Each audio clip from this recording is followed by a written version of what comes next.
ਸਤਿ ਸ਼੍ਰੀ ਅਕਾਲ। ਤੁਸੀਂ ਜੁੜੇ ਹੋਏ ਹੋ ਪੰਜਾਬੀ ਰੇਡੀਓ ਯੂਐਸਏ ਦੇ ਨਾਲ ਤੇ ਮੈਂ ਹਾਂ ਪ੍ਰਵੀਨ ਸ਼ਰਮਾ ਲੈ ਕੇ ਹਾਜ਼ਰ ਹਾਂ ਪ੍ਰੋਗਰਾਮ ਖਬਰ ਤੇ ਨਜ਼ਰ। ਅੱਜ ਦਿਨ ਮੰਗਲਵਾਰ 29 ਦਸੰਬਰ 2022 ਹੈ ਤੇ ਖਬਰ ਤੇ ਨਜ਼ਰ ਪ੍ਰੋਗਰਾਮ ਦੇ ਵਿੱਚ ਖਬਰਾਂ ਤੇ ਚਰਚਾ ਕਰਨ ਦੇ ਲਈ ਮੇਰੇ ਨਾਲ ਜੁੜ ਚੁੱਕੇ ਨੇ ਪੰਜਾਬ ਤੋਂ ਪੱਤਰਕਾਰ ਮਿੰਟੂ ਗੁਰਸਰੀਆ ਜੀ। ਉਹਨਾਂ ਦਾ ਸਵਾਗਤ ਕਰਦੇ ਹਾਂ ਪਹਿਲਾਂ ਤੇ ਫਿਰ ਕਰਦੇ ਹਾਂ ਖਬਰਾਂ ਤੇ ਚਰਚਾ। ਮਿੰਟੂ ਸਤਿ ਸ਼੍ਰੀ ਅਕਾਲ ਜੀ, ਸਵਾਗਤ ਹੈ ਜੀ ਪੰਜਾਬੀ ਰੇਡੀਓ ਯੂਐਸਏ ਜੀ। ਸ਼ੁਕਰੀਆ ਸਾਰਿਆਂ ਨੂੰ, ਸਤਿ ਸ੍ਰੀ ਅਕਾਲ ਜੀ। ਅੱਗੇ ਵਧਣ ਤੋਂ ਪਹਿਲਾਂ ਇੱਕ ਨਜ਼ਰ ਸਪਾਂਸਰ ਦੇ ਉੱਤੇ ਤੇ ਉਹਨਾਂ ਦਾ ਧੰਨਵਾਦ ਜਿਹੜੇ ਜ਼ਰੀਆ ਬਣਦੇ ਨੇ ਇਹਨਾਂ ਪ੍ਰੋਗਰਾਮਾਂ ਨੂੰ ਤੁਹਾਡੇ ਤੱਕ ਪਹੁੰਚਾਉਣ ਦੇ ਲਈ। ਖਾਲਸਾ ਇੰਸ਼ੋਰੈਂਸ ਏਜੰਸੀ ਵਾਲੇ ਪਿਛਲੇ ਕਈ ਦਹਾਕਿਆਂ ਤੋਂ ਇੰਸ਼ੋਰੈਂਸ ਦੇ ਵਿੱਚ ਸ਼ਾਨਦਾਰ ਸੇਵਾਵਾਂ ਦੇਣ ਦੇ ਲਈ ਜਾਣੇ ਜਾਂਦੇ ਨੇ। ਕਿਸੇ ਵੀ ਤਰ੍ਹਾਂ ਦੀ ਇੰਸ਼ੋਰੈਂਸ ਦੇ ਲਈ ਤੁਸੀਂ ਇਹਨਾਂ ਦੇ ਨਾਲ 408 272 2500 ਤੇ ਗੱਲ ਕਰ ਸਕਦੇ ਹੋ। ਟਰਕੀਆਨਾ ਇਮੀਗ੍ਰੇਸ਼ਨ ਲਾ ਫਰਮ ਵਾਲੇ ਜੇ ਟਰਕੀਆਨਾ ਇਮੀਗ੍ਰੇਸ਼ਨ ਬਾਬਤ ਤੁਹਾਡਾ ਕੋਈ ਸਵਾਲ ਹੈ, ਕੋਈ ਸਲਾਹ ਕਰਨੀ ਹੈ ਤਾਂ ਅਟਾਰਨੀ ਟਰਕੀਆਨਾ ਦੇ ਨਾਲ ਤੁਸੀਂ 415 909 0503 ਤੇ ਗੱਲ ਕਰ ਸਕਦੇ ਹੋ। GK Dhanota Yuba City, Baljinder Singh Nijjar Woodland, Paramjit Kaur Rangi Vacaville, Harnek Singh Pabla Indian ਕੰਜ਼ੀ ਰੈਂਟਨ, ਸਰਬਜੀਤ ਸਿੰਘ ਸ਼ੋਕਰ ਟਰਲਕ, ਜੀਐਨ ਲਿਊ ਵਾਲੇ ਟਰੱਕ ਵਾਸ਼ ਕਰਦੇ ਨੇ, ਆਇਲ ਚੇਂਜ ਵੀ ਕਰਦੇ ਨੇ, 에ਅਰ ਬ੍ਰੇਕਾਂ ਦਾ ਕੰਮ ਤਸੱਲੀ ਬਖਸ਼ ਕਰਵਾ ਸਕਦੇ ਹੋ। ਨਵੇਂ ਪੁਰਾਣੇ ਟਾਇਰ ਵੀ ਇਹਨਾਂ ਤੋਂ ਮਿਲਦੇ ਨੇ। ਸੈਂਤਾ ਨੀਲਾ ਦੀ ਲੋਕੇਸ਼ਨ ਹੈ। ਨਿਮਾ ਸੋਤਾ ਦੇ ਨਾਲ ਗੱਲ ਕੀਤੀ ਜਾ ਸਕਦੀ ਹੈ 209 277 0113 ਤੇ ਜੱਸੀ ਗਿੱਲ ਬੇਕਰਸਫੀਲਡ ਤੋਂ। ਮਿੰਟ ਜੀ, ਖਬਰਾਂ ਦੇ ਵੱਲ ਆਈਏ ਤੇ ਸ਼ੁਰੂਆਤ ਕਰੀਏ ਗੁਜਰਾਤ ਇਲੈਕਸ਼ਨ ਤੋਂ। ਗੁਜਰਾਤ ਇਲੈਕਸ਼ਨ ਦਾ ਪ੍ਰਚਾਰ ਬੰਦ ਹੋ ਗਿਆ ਜੀ। ਜੀ ਬਿਲਕੁਲ, ਇਹ ਪਹਿਲੇ ਫੇਜ਼ ਦਾ ਆਪਾਂ ਕਹਿ ਸਕਦੇ ਹਾਂ ਕਿਉਂਕਿ ਦੋ ਫੇਜ਼ ਦੇ ਵਿੱਚ ਇਲੈਕਸ਼ਨ ਹੋਣਗੇ ਇੱਥੇ, ਕਿਉਂਕਿ ਇੱਥੇ ਕੁਝ ਸੀਟਾਂ ਜ਼ਿਆਦੀਆਂ ਨੇ। ਹਿਮਾਚਲ ਦੇ ਵਿੱਚ ਜਿੱਦਾਂ ਇੱਕ ਫੇਜ਼ ਦੇ ਵਿੱਚ ਨਿਬੜ ਗਿਆ। ਵੈਸੇ ਤੇ ਦੇਖੋ ਪਿਛਲੀ ਵਾਰੀ ਵੀ ਰੌਲਾ ਪਿਆ ਸੀਗਾ, ਐਤਕੀ ਵੀ ਕੁਝ ਸਵਾਲ ਉੱਠੇ ਨੇ ਕਿ ਜਦੋਂ ਅੱਗੇ 5 ਰਾਜਾਂ ਦਾ ਇਲੈਕਸ਼ਨ ਇਕੱਠਾ ਹੋ ਜਾਂਦਾ ਆ ਤੇ ਐਤਕੀ 2 ਰਾਜਾਂ ਦਾ ਇਲੈਕਸ਼ਨ ਇਕੱਠਾ ਕਿਉਂ ਨਹੀਂ ਕੀਤਾ ਜਾਂਦਾ? ਕਿਉਂ? ਕੁਝ ਹਫ਼ਤਿਆਂ ਦਾ ਟਾਈਮ ਇਸ ਕਰਕੇ ਤੇ ਨਹੀਂ ਕਿ ਭਾਈ ਪ੍ਰਚਾਰ ਜਿਹੜਾ ਉਹ ਗੱਡਵਾ ਇੱਕ ਥਾਂ ਤੇ ਹੋ ਜਾਵੇ, ਗੱਡਵਾ ਫਿਰ ਇੱਕ ਥਾਂ ਤੇ ਹੋ ਜਾਵੇ, ਵੰਡਵਾ ਇੱਕ ਥਾਂ ਤੇ ਹੋ ਜਾਵੇ, ਵੰਡਵਾ ਇੱਕ ਥਾਂ ਤੇ ਹੋ ਜਾਵੇ। ਕਈ ਫਾਰਮੂਲੇ ਨੇ, 100 ਸਿਆਪੇ ਨੇ ਇੱਥੇ। ਖੈਰ ਚਲੋ, ਇਹ ਜਿਹੜਾ 1 ਦਸੰਬਰ ਨੂੰ ਇਲੈਕਸ਼ਨ ਦਾ ਪਹਿਲਾ ਫੇਜ਼ ਜਿਹੜਾ ਉਹ ਡਨ ਹੋਏਗਾ, ਉਹਦੇ ਵਿੱਚ ਜਿਹੜਾ ਇਲੈਕਸ਼ਨ ਦਾ ਪ੍ਰਚਾਰ ਆ ਉਹ ਅੱਜ ਸ਼ਾਮੀ 5 ਵਜੇ ਜਿਹੜਾ ਉਹ ਰੁਕ ਗਿਆ। ਇਹਦੇ ਵਿੱਚ ਪਹਿਲੇ ਫੇਜ਼ ਦੇ ਵਿੱਚ 99 ਸੀਟਾਂ ਤੇ ਇਲੈਕਸ਼ਨ ਹੋਣਾ ਵਾ। ਇਹਦੇ ਲਈ 788 ਕੈਂਡੀਡੇਟ ਜਿਹੜੇ ਮੈਦਾਨ ਦੇ ਵਿੱਚ ਆ। ਇਸ ਦਰਮਿਆਨ ਦੱਸਦੇ ਆ ਮੋਰਬੀ, ਕੱਛ, ਰਾਜਕੋਟ, ਪੂਰਬੰਦਰ, ਜੂਨਾਗੜ੍ਹ ਵਰਗੀਆਂ ਸੀਟਾਂ ਤੇ ਜਿਹੜੀ ਆ ਉਹ VOTING ਹੋਏਗੀ। ਮਤਲਬ ਕਿ ਇਹ ਜਿਹੜੀਆਂ ਵੱਡੀਆਂ ਸੀਟਾਂ ਜਿਨ੍ਹਾਂ ਨੂੰ ਕਹਿ ਸਕਦੇ ਹਾਂ ਆਪਾਂ ਕਿ ਹਾਈ ਪ੍ਰੋਫਾਈਲ ਸੀਟਾਂ, ਜਿਵੇਂ ਆਪਣੇ ਇੱਥੇ ਪੰਜਾਬ ਦੇ ਵਿੱਚ ਵੀ ਕੁਝ ਹੋ ਜਾਂਦੀਆਂ ਨੇ। ਤਾਂ ਖੈਰ 19 ਜ਼ਿਲ੍ਹਿਆਂ ਦੇ ਵਿੱਚ ਹੋਣ ਵਾਲੀ VOTING ਦੇ ਲਈ 2 ਕਰੋੜ ਤੋਂ ਜ਼ਿਆਦਾ ਵੋਟਰਸ ਆਪਣੇ ਵੋਟ ਦੇ ਅਧਿਕਾਰ ਦਾ ਇਸਤੇਮਾਲ ਕਰਨਗੇ। ਤਾਂ ਖੈਰ ਪਹਿਲਾ ਫੇਜ਼ ਹੈ 99 ਸੀਟਾਂ ਦਾ। 14 ਨੂੰ ਨਵੰਬਰ ਨੂੰ ਨਾਮਜ਼ਦਗੀ ਹੋਈ ਸੀਗੀ, ਫਿਰ 1 ਦਸੰਬਰ ਨੂੰ ਹੁਣ VOTING ਹੋ ਜਾਏਗੀ, ਨਤੀਜੇ ਆਉਣੇ ਆ 8 ਨੂੰ। ਤਾਂ ਦੂਸਰਾ ਫੇਜ਼ 93 ਸੀਟਾਂ ਵਾਸਤੇ 17 ਨਵੰਬਰ ਨੂੰ ਨਾਮਜ਼ਦਗੀ, 5 ਦਸੰਬਰ ਨੂੰ VOTING ਤੇ 8 ਦਸੰਬਰ ਨੂੰ ਨਤੀਜਾ। ਤਾਂ ਜਿਹੜਾ ਹਿਮਾਚਲ ਵਾਲਾ ਇਲੈਕਸ਼ਨ ਉਹਦਾ ਵੀ ਰਿਜ਼ਲਟ 8 ਦਸੰਬਰ ਨੂੰ ਹੀ ਆਏਗਾ, ਇਕੱਠੇ ਹੀ ਆਏਗਾ। ਤਾਂ ਹੁਣ ਦੇਖਣਾ ਹੋਏਗਾ ਕਿ ਇੱਥੇ ਜਿੱਥੇ ਓਵੇਸੀ ਵੀ ਅੜਿਆ ਹੈ 6 ਸੀਟਾਂ ਉਹ ਵੀ ਲੜ ਰਿਹਾ ਹੈ। ਜੇ ਆਪਾਂ ਦੇਖੀਏ ਇਸ ਤੋਂ ਇਲਾਵਾ ਆਮ ਆਦਮੀ ਪਾਰਟੀ ਉੱਤੇ ਲਿਖ ਕੇ ਦੇਣ ਡਏ ਨੇ, ਪਿੰਨ ਵੀ ਆਪਦਾ, ਕਾਗਜ਼ ਵੀ ਆਪਦਾ, ਗਰੰਟੀ ਵੀ ਆਪਦੀ ਕਿ ਅਸੀਂ ਨਹੀਂ ਜੇ ਹਾਰਨਾ, ਇੱਥੇ ਅਸੀਂ ਸਰਕਾਰ ਬਣਾ ਕੇ ਹਟਣਾ ਹੈ। ਉਧਰੋਂ ਮਾਨ ਸਾਹਿਬ ਜਿਹੜੇ ਉੱਥੇ ਮਹਿਮਾਨ ਸਾਹਿਬ ਬਣੇ ਹੋਏ ਨੇ ਗੁਜਰਾਤ ਦੇ ਵਿੱਚ, ਪੰਜਾਬ ਵਾਲੇ ਉਹਨਾਂ ਨੂੰ ਆਵਾਜ਼ਾਂ ਮਾਰਦੇ ਆ ਕਿ ਮੁੜਿਆ, ਪਰਦੇਸੀ ਆਵੇ ਮੁੜਿਆ। ਤਾਂ ਗੱਲ ਇਹ ਆ ਕਿ ਹੁਣ ਉਹ ਮੁੜਿਆ ਇਹ ਹੁਣ ਅੱਜ, ਕਿਉਂਕਿ ਉੱਥੇ ਤਾਂ ਹੁਣ ਰਹਿਣ ਲਈ ਵੈਸੇ ਤਾਂ ਇਹਨਾਂ ਦਾ ਜੀ ਲੱਗਾ ਪਿਆ, ਹੁਣ ਉੱਥੇ ਰਹਿਣ ਲਈ ਕੋਈ ਹੋਰ ਹੱਜ ਨਹੀਂ ਹੋਣਾ, ਉੱਥੇ ਕੋਈ ਚਾਰਾ ਨਹੀਂ ਹੋਣਾ, ਇਸ ਕਰਕੇ ਵਾਪਸ ਹੀ ਆਉਣਗੇ। ਤਾਂ ਖੈਰ ਆਮ ਆਦਮੀ ਪਾਰਟੀ ਵਾਲੇ ਵੀ ਪੂਰੀ ਠੋਕ ਵੀ ਉੱਥੇ ਹਾਜ਼ਰੀ ਦਰਜ ਕਰਵਾ ਰਹੇ, ਐਸੀ ਗੱਲ ਨਹੀਂ ਹੈਗੀ। ਹੁਣ ਸੀਟਾਂ ਇਹ ਕਹਿੰਦੇ ਆ ਕਿ ਬਈ ਅਸੀਂ ਤੇ ਇੰਨੀਆਂ ਲੈ ਜਾਣੀਆਂ ਕਿ ਸਿੱਧੀ ਸਰਕਾਰ ਹੀ ਸਾਡੀ ਬਣੇਗੀ, ਪਰ ਉੱਥੋਂ ਦੇ ਹਾਲਾਤ ਕੁਝ ਹੋਰ ਨੇ। ਵੈਸੇ ਦੇਖੋ, ਮੈਂ ਵਾਰ-ਵਾਰ ਕਹਿ ਰਿਹਾ, ਯੂਪੀ ਬਾਰੇ ਵੀ ਕਹਿ ਰਹੇ ਸੀਗੇ, ਇੱਥੇ ਵੀ ਕਹਿ ਰਹੇ ਆ। ਹਾਲਾਂਕਿ ਪੰਜਾਬ ਦਾ ਉਸ ਵੇਲੇ ਪਤਾ ਹੀ ਨਹੀਂ ਸੀ ਲੱਗ ਰਿਹਾ ਕਿ ਇੰਨਾ ਵੱਡਾ ਤੂਫਾਨ ਆ ਜਾਣਾ, ਪਰ ਇੱਥੇ ਲੱਗਦਾ ਇਹੋ ਆ ਕਿ ਭਾਰਤੀ ਜਨਤਾ ਪਾਰਟੀ ਜਿਸ ਤਰੀਕੇ ਨਾਲ ਆਈ ਪਈ ਆ, ਆਪਣੀ ਆਈ ਤੇ ਆਈ ਪਈ ਆ, ਫਸੀ ਤੇ ਜ਼ਰੂਰ ਆ, ਪਰ ਉਹ ਹਰ ਹਾਲ ਚੋਣ ਲੜਨਾ ਚਾਹੁੰਦੀ ਹੈ, ਚੋਣ ਜਿੱਤਣਾ ਚਾਹੁੰਦੀ ਹੈ, ਹਰ ਹਾਲ ਦੇ ਵਿੱਚ ਬੁਲੰਦ ਰਹਿਣਾ ਚਾਹੁੰਦੀ ਹੈ। ਮਤਲਬ ਕਿ ਫਾਈਟ ਦੇਣਾ ਚਾਹੁੰਦੀ ਹੈ, ਵਿਨ ਕਰਨਾ ਚਾਹੁੰਦੀ ਹੈ ਤੇ ਪੂਰੇ ਭਾਰਤ ਦੇ ਵਿੱਚ ਮੈਸੇਜ ਦੇਣਾ ਚਾਹੁੰਦੀ ਹੈ ਕਿ ਦੇਖ ਲਓ ਕਿ ਸਾਡਾ ਰਾਜ ਜਿੱਥੇ 30 ਸਾਲ ਵੀ ਚੱਲ ਜਾਵੇ, ਸਾਡੇ ਉੱਥੇ ਐਂਟੀ ਇਨਕਮ ਐਸੀ ਨਹੀਂ ਹੁੰਦੀ। ਤਾਂ ਇਹ ਹੁਣ ਜਿਹੜੀ ਗੱਲ ਵੇਖਣ ਵਾਲੀ ਹੈ ਉਹਦੇ ਵਿੱਚ ਇਹ ਹੈ ਕਿ ਕਾਂਗਰਸ ਵੀ ਇਸ ਚੀਜ਼ ਨੂੰ ਸਮਝ ਚੁੱਕੀ ਹੈ ਕਿ ਕੁਝ ਸੀਟਾਂ ਤੇ ਸਾਡਾ ਇੱਥੇ ਪੈਰ ਨਹੀਂ ਲੱਗਣਾ, ਤਾਂ ਉਹ ਉੱਥੋਂ ਹਟ ਕੇ ਉਹਨਾਂ ਇਲਾਕਿਆਂ 'ਚ ਵਾਰ ਕਰ ਰਹੇ ਨੇ ਕਿ ਜਿਵੇਂ ਆਦਿਵਾਸੀਆਂ ਦੇ ਇਲਾਕੇ ਨੇ, ਦਿਹਾਤ ਦੇ ਇਲਾਕੇ ਨੇ, ਜਿੱਥੇ ਕਿਸਾਨਾਂ ਦੀਆਂ ਸਮੱਸਿਆਵਾਂ ਨੇ, ਐਸੀ ਭਾਈਚਾਰੇ ਦਾ ਜਿੱਥੇ ਕਹਿ ਲਓ ਕਿ ਆਪਣਾ ਉੱਥੇ ਰੋਣਾ ਕਈਆਂ ਚੀਜ਼ਾਂ ਨੂੰ ਲੈ ਕੇ ਉਹਨਾਂ ਦੇ ਦੁੱਖ ਜਿਹੜੇ ਸੁਣੇ ਨਹੀਂ ਜਾਂਦੇ। ਤਾਂ ਇਸ ਹਿਸਾਬ ਨਾਲ ਕਾਂਗਰਸ ਦੀ ਵੀ ਰਣਨੀਤੀ ਹੈ। ਹਾਲਾਂਕਿ ਖੜਗੇ ਉੱਥੇ ਬੋਲੇ ਨੇ, ਉਹ ਰਾਵਣ ਨਾਲ ਥੋੜੀ ਜਿਹੀ ਤੁਲਨਾ ਕੀਤੀ ਹੈ ਨਰਿੰਦਰ ਮੋਦੀ ਦੀ, ਉਸ ਮੁੱਦੇ ਤੇ ਵੀ ਉਹਨਾਂ ਨੇ ਐਨ ਮੌਕੇ ਤੇ ਭੁਨਾਇਆ ਇਸ ਨੂੰ ਕਿ ਇਹ ਅਪਮਾਨ ਹੈ ਗੁਜਰਾਤੀਆਂ ਦਾ।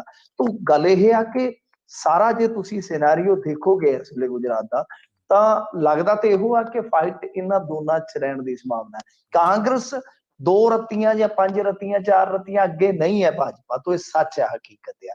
ਹੁਣ ਉਹ ਪਿੱਛਾ ਕਿੰਨਾ ਕੁ ਕਰਕੇ ਪਿੱਛੇ ਕਿੰਨਾ ਕੁ ਰਹਿੰਦੀ ਹੈ, ਇਹ ਇੱਕ ਵੇਖਣ ਵਾਲਾ ਸਵਾਲ ਹੋਏਗਾ। ਕਿਉਂਕਿ ਪਿਛਲਾ ਜਿਹੜਾ ਇਹਨਾਂ ਦਾ ਪਰਫਾਰਮੈਂਸ ਸੀਗਾ ਉਹ ਬੜਾ ਆਲਾਤਰੀਨ ਸੀਗਾ। ਕੀ ਉਸ ਨੂੰ ਰਿਪੀਟ ਕਰ ਸਕਣਗੇ, ਉਸ ਨੂੰ ਕੱਟ ਕੇ ਅੱਗੇ ਜਾ ਸਕਣਗੇ, ਜਾਂ ਫਿਰ ਇਹਨਾਂ ਦਾ ਰਸਤਾ ਆਮ ਆਦਮੀ ਪਾਰਟੀ ਕੱਟੇਗੀ? ਕਿਉਂਕਿ ਉੱਥੇ ਵੋਟ ਕਟਵਾ ਦੀ ਭੂਮਿਕਾ 'ਚ ਦੋਵੇਂ ਹੈਗੇ ਆ, ਕੇਜਰੀਵਾਲ ਵੀ ਆ, ਓਵੈਸੀ ਵੀ ਹੈ। ਵੈਸੇ ਮਿੰਟੂ ਜੀ ਵੇਖਣ ਵਾਲੀ ਗੱਲ ਇਹ ਹੈ ਵੀ ਪਹਿਲਾਂ ਅਮਿਤ ਸ਼ਾਹ ਜਦੋਂ ਗੁਜਰਾਤ ਦਾ ਇਲੈਕਸ਼ਨ ਹੋਇਆ ਸੀ ਉਦੋਂ ਕਹਿੰਦੇ ਸੀ ਇੰਨੀਆਂ ਸੀਟਾਂ ਜਿੱਤਾਂਗੇ, ਪਰ ਰਹਿ ਗਏ ਸੀ 99 ਸ਼ਾਇਦ 100 ਤੇ। ਉਸ ਤੋਂ ਬਾਅਦ ਪੱਛਮੀ ਬੰਗਾਲ ਦੇ ਵਿੱਚ ਦਾਅਵਾ ਕਰਦੇ ਸੀ ਵੀ ਇੰਨੀਆਂ ਸੀਟਾਂ ਜਿੱਤਾਂਗੇ, ਸ਼ਾਇਦ 100 ਤੋਂ 200 ਦੇ ਕਰੀਬ ਕਹਿੰਦੇ ਸੀਗੇ, ਪਰ ਉੱਥੇ ਵੀ ਇਹਨਾਂ ਨੂੰ ਤੁਹਾਨੂੰ ਪਤਾ ਹੀ ਕੀ ਹਾਲ ਹੋਇਆ। ਐਂਡ ਕੀ ਇਹ ਗਿਣਤੀ ਨਹੀਂ ਦੱਸ ਰਹੇ, ਗਿਣਤੀ ਦੱਸਣ ਤੋਂ ਥੋੜਾ ਜਿਹਾ ਦੇਖੋ ਕੀ ਹੁੰਦਾ ਹੈ ਕਿ ਕਦੇ ਵੀ ਕੋਈ ਪਾਰਟੀ ਪਹਿਲਾਂ ਹੀ ਹਾਰ ਨਹੀਂ ਮੰਨਦੀ ਹੁੰਦੀ, ਕਿਉਂਕਿ ਨਹੀਂ ਤਾਂ ਫਿਰ ਕਾਡਰ ਜਿਹੜਾ ਹੈ ਉਹ ਸਰੈਂਡਰ ਕਰ ਜਾਏਗਾ ਜੀ। ਸੋ ਇਸ ਕਰਕੇ ਹਰੇਕ ਪਾਰਟੀ ਜਿਹੜੀ ਹੈ, ਮਤਲਬ ਕਿ ਐਨ ਇਲੈਕਸ਼ਨ ਤੱਕ ਵੀ ਉਹਨਾਂ ਨੂੰ ਪਤਾ ਹੁੰਦਾ, ਹਾਲਾਂਕਿ ਐਨ ਮੌਕੇ ਤੱਕ ਉਹ ਇਹ ਨਹੀਂ ਕਹਿੰਦੀ ਕਿ ਅਸੀਂ ਹਾਰ ਰਹੇ ਹਾਂ। ਤੋ ਇਹ ਸਟ੍ਰੈਟਜੀ ਹੁੰਦੀ ਆ।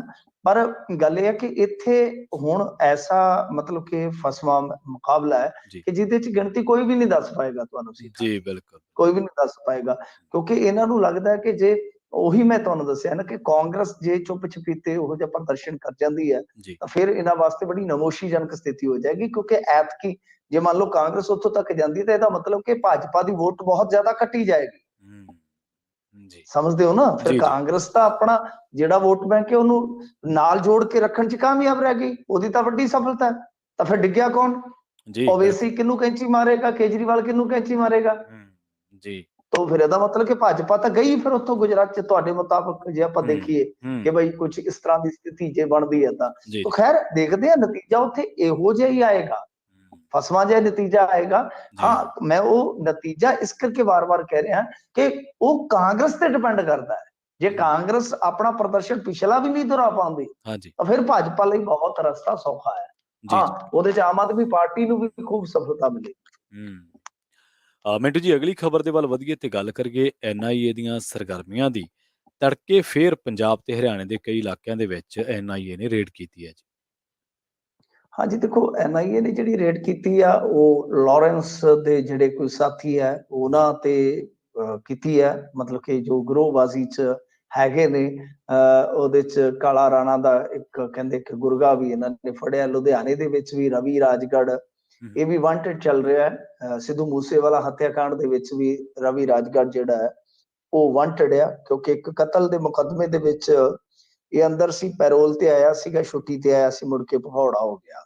ਤਾਂ ਇਹਦੇ ਘਰ ਦੂਸਰੀ ਵਾਰ ਰੇਡ ਵੱਜੀ। ਇਸੇ ਤਰ੍ਹਾਂ ਜੇ ਤੁਸੀਂ ਦੇਖੋਗੇ ਹੋਰ ਬਹੁਤ ਸਾਰੇ ਇਲਾਕਿਆਂ ਦੇ ਵਿੱਚ ਰੇਡ ਵੱਜੀ ਆ। ਇਹ ਰੇਡਾਂ ਜਿਹੜੀਆਂ ਪਿਛਲੇ ਦਿਨੀ ਵੀ ਵੱਜੀਆਂ ਸੀਗੀਆਂ, ਤੁਹਾਨੂੰ ਯਾਦ ਹੋਏਗਾ, ਤਾਂ ਉਦੋਂ ਬਾਅਦ ਇੱਕ ਵਿਵਾਦ ਉੱਠਿਆ ਸੀਗਾ। ਵਿਵਾਦ ਇਉਂ ਉੱਠਿਆ ਸੀਗਾ ਕਿ ਕੁਝ ਵਕੀਲਾਂ ਤੇ ਵੀ ਰੇਡ ਵੱਜੀ ਸੀਗੀ, ਵਕੀਲਾਂ ਦਾ ਸਮਾਨ ਜ਼ਬਤ ਕਰ ਲਿਆ ਗਿਆ ਸੀਗਾ। ਖੈਰ, ਅੱਜ ਵੀ ਜਿਹੜੀ 5 ਸਟੇਟਾਂ ਦੇ ਵਿੱਚ 20 ਟਿਕਾਣਿਆਂ ਤੇ ਰੇਡ ਵੱਜੀ ਆ, ਉੱਤਰ ਪ੍ਰਦੇਸ਼, ਹਰਿਆਣਾ, ਦਿੱਲੀ, ਪੰਜਾਬ, ਰਾਜਸਥਾਨ। ਮਤਲਬ ਕਿ ਇਹ ਇੱਕ ਐਸਾ ਏਰੀਆ ਹੈ। ਮੈਂ ਤੁਹਾਨੂੰ ਨਾ ਇੱਕ ਵਿਚਲੀ ਗੱਲ ਦੱਸ ਦਿੰਦਾ ਜਿਹਦੇ ਨਾਲ ਤੁਹਾਨੂੰ ਕਲੀਅਰ ਹੋ ਜਾਏਗਾ। ਦਰਅਸਲ ਕੀ ਹੈ ਕਿ ਉੱਪਰੋਂ ਹੁਕਮ ਨੇ, ਉੱਪਰ ਤੋਂ ਭਾਵ ਤੁਸੀਂ ਸਮਝਦੇ ਹੋ ਕਿ ਸਟੇਟਾਂ ਇਹ ਜਿਹੜੀਆਂ ਖੁਫੀਆ ਏਜੰਸੀਆਂ ਨੇ ਤੇ ਜਿਹੜੀਆਂ ਕੌਮੀ ਖੁਫੀਆ ਏਜੰਸੀਆਂ ਉਹ ਦੋਨੇ ਹੀ NIA ਨੂੰ ਸਹਿਯੋਗ ਦੇਣਗੀਆਂ ਇਸ ਗੈਂਗਸਟਰ ਦੇ ਰੋਕਥਾਮ ਵਾਲੇ ਐਕਸ਼ਨਾਂ ਦੇ ਵਿੱਚ। ਹੁਣ ਤੁਸੀਂ ਇਸ ਗੱਲ ਨੂੰ ਬੜੇ ਸਰਲ ਢੰਗ ਨਾਲ, ਸਾਦੇ ਢੰਗ ਨਾਲ ਸਮਝ ਲਵੋ ਕਿ ਅਸਲ 'ਚ ਇਹ ਸਾਰਾ ਕੁਝ ਜਿਹੜਾ ਹੈ ਉਹ ਉਸੇ ਕਵਾਇਦ ਦਾ ਹਿੱਸਾ ਹੈ ਜਿਹੜੀ ਕਵਾਇਦ ਟੋਰੀ ਆ ਉਹਨਾਂ ਨੇ ਉੱਤੋਂ ਹੋਮ ਮਿਨਿਸਟਰੀ ਅਮਿਤ ਸ਼ਾਹ कह लो, ਜਾਂ कह लो कि ਭਾਰਤ ਸਰਕਾਰ ਉਹਨਾਂ ਦੇ ਸਖਤ ਆਦੇਸ਼ ਆ, ਸਖਤ ਹੁਕਮ ਆ, ਕਿਉਂਕਿ NIA ਦੇ ਵੈਸੇ ਵੀ ਜੇ ਤੁਸੀਂ ਦੇਖੋਗੇ ਤਾਂ ਚੀਫ ਕੌਣ ਨੇ? ਚੀਫ ਗੁਪਤਾ ਸਾਹਿਬ ਨੇ, ਜਿਹੜੇ ਇੱਥੋਂ ਗਏ ਨੇ, DG ਰਹੇ ਨੇ ਜਿਹੜੇ। ਤਾਂ ਗੱਲ ਇਹ ਆ ਕਿ ਹੁਣ ਸਾਰੀਆਂ ਇਨਪੁਟਸ ਵਗੈਰਾ ਜੋ ਵੀ ਸ਼ੇਅਰ ਹੁੰਦੀ ਹੈ ਤਾਂ ਉਹ ਇਸ ਪੱਧਰ ਤੇ ਆ ਕਿ ਉਹਦੇ ਚ ਪੰਜਾਬ, ਹਰਿਆਣਾ, ਰਾਜਸਥਾਨ, UP, ਦਿੱਲੀ, ਇਹ ਸਾਰੇ ਇਨਵੋਲਵ ਨੇ। ਤਾਂ ਇਹ ਸਾਫ਼ ਹੈ, ਸਪਸ਼ਟ ਆ। ਇਹਨੂੰ ਚਲੋ ਕੋਈ 2 ਦਿਨ ਬਾਅਦ, 4 ਦਿਨਾਂ ਬਾਅਦ ਰਿਕਾਰਡ ਤੇ ਆਉਂਦਾ, ਤੁਸੀਂ ਦੇਖ ਲਓਗੇ। ਹਾਲਾਂਕਿ ਇਹ ਪੁਖਤਾ ਹੈ ਕਿ ਉੱਤੋਂ ਸਾਰਾ ਕੁਝ ਇਹਨਾਂ ਨੂੰ ਹੁਕਮ ਦੇ ਰੂਪ ਦੇ ਵਿੱਚ ਪ੍ਰਾਪਤ ਹੋ ਚੁੱਕਾ ਹੈ ਕਿ ਤੁਸੀਂ ਰਲ ਮਿਲ ਕੇ NIA ਦੀ ਰਹਿਨੁਮਾਈ ਹੇਠ ਚੱਲਣਾ ਹੋਣਾ, ਕਿ ਕੇਸ ਦਰਜ ਇਹ ਕਰੇਗੀ, ਇੰਟਰੋਗੇਸ਼ਨ ਵੱਡੇ ਮਾਮਲੇ 'ਚ ਇਹ ਕਰੇਗੀ, ਸਾਰਾ ਕੁਝ ਆ। ਤਾਂ ਹੁਣ ਤੁਸੀਂ ਦੇਖੋ ਜਿੰਨੇ ਵੀ ਕੇਸ ਰਜਿਸਟਰਡ ਹੋ ਰਹੇ ਆ ਜਾਂ ਹੋਣਗੇ ਉਹ NIA ਹੀ ਕਰੇਗੀ।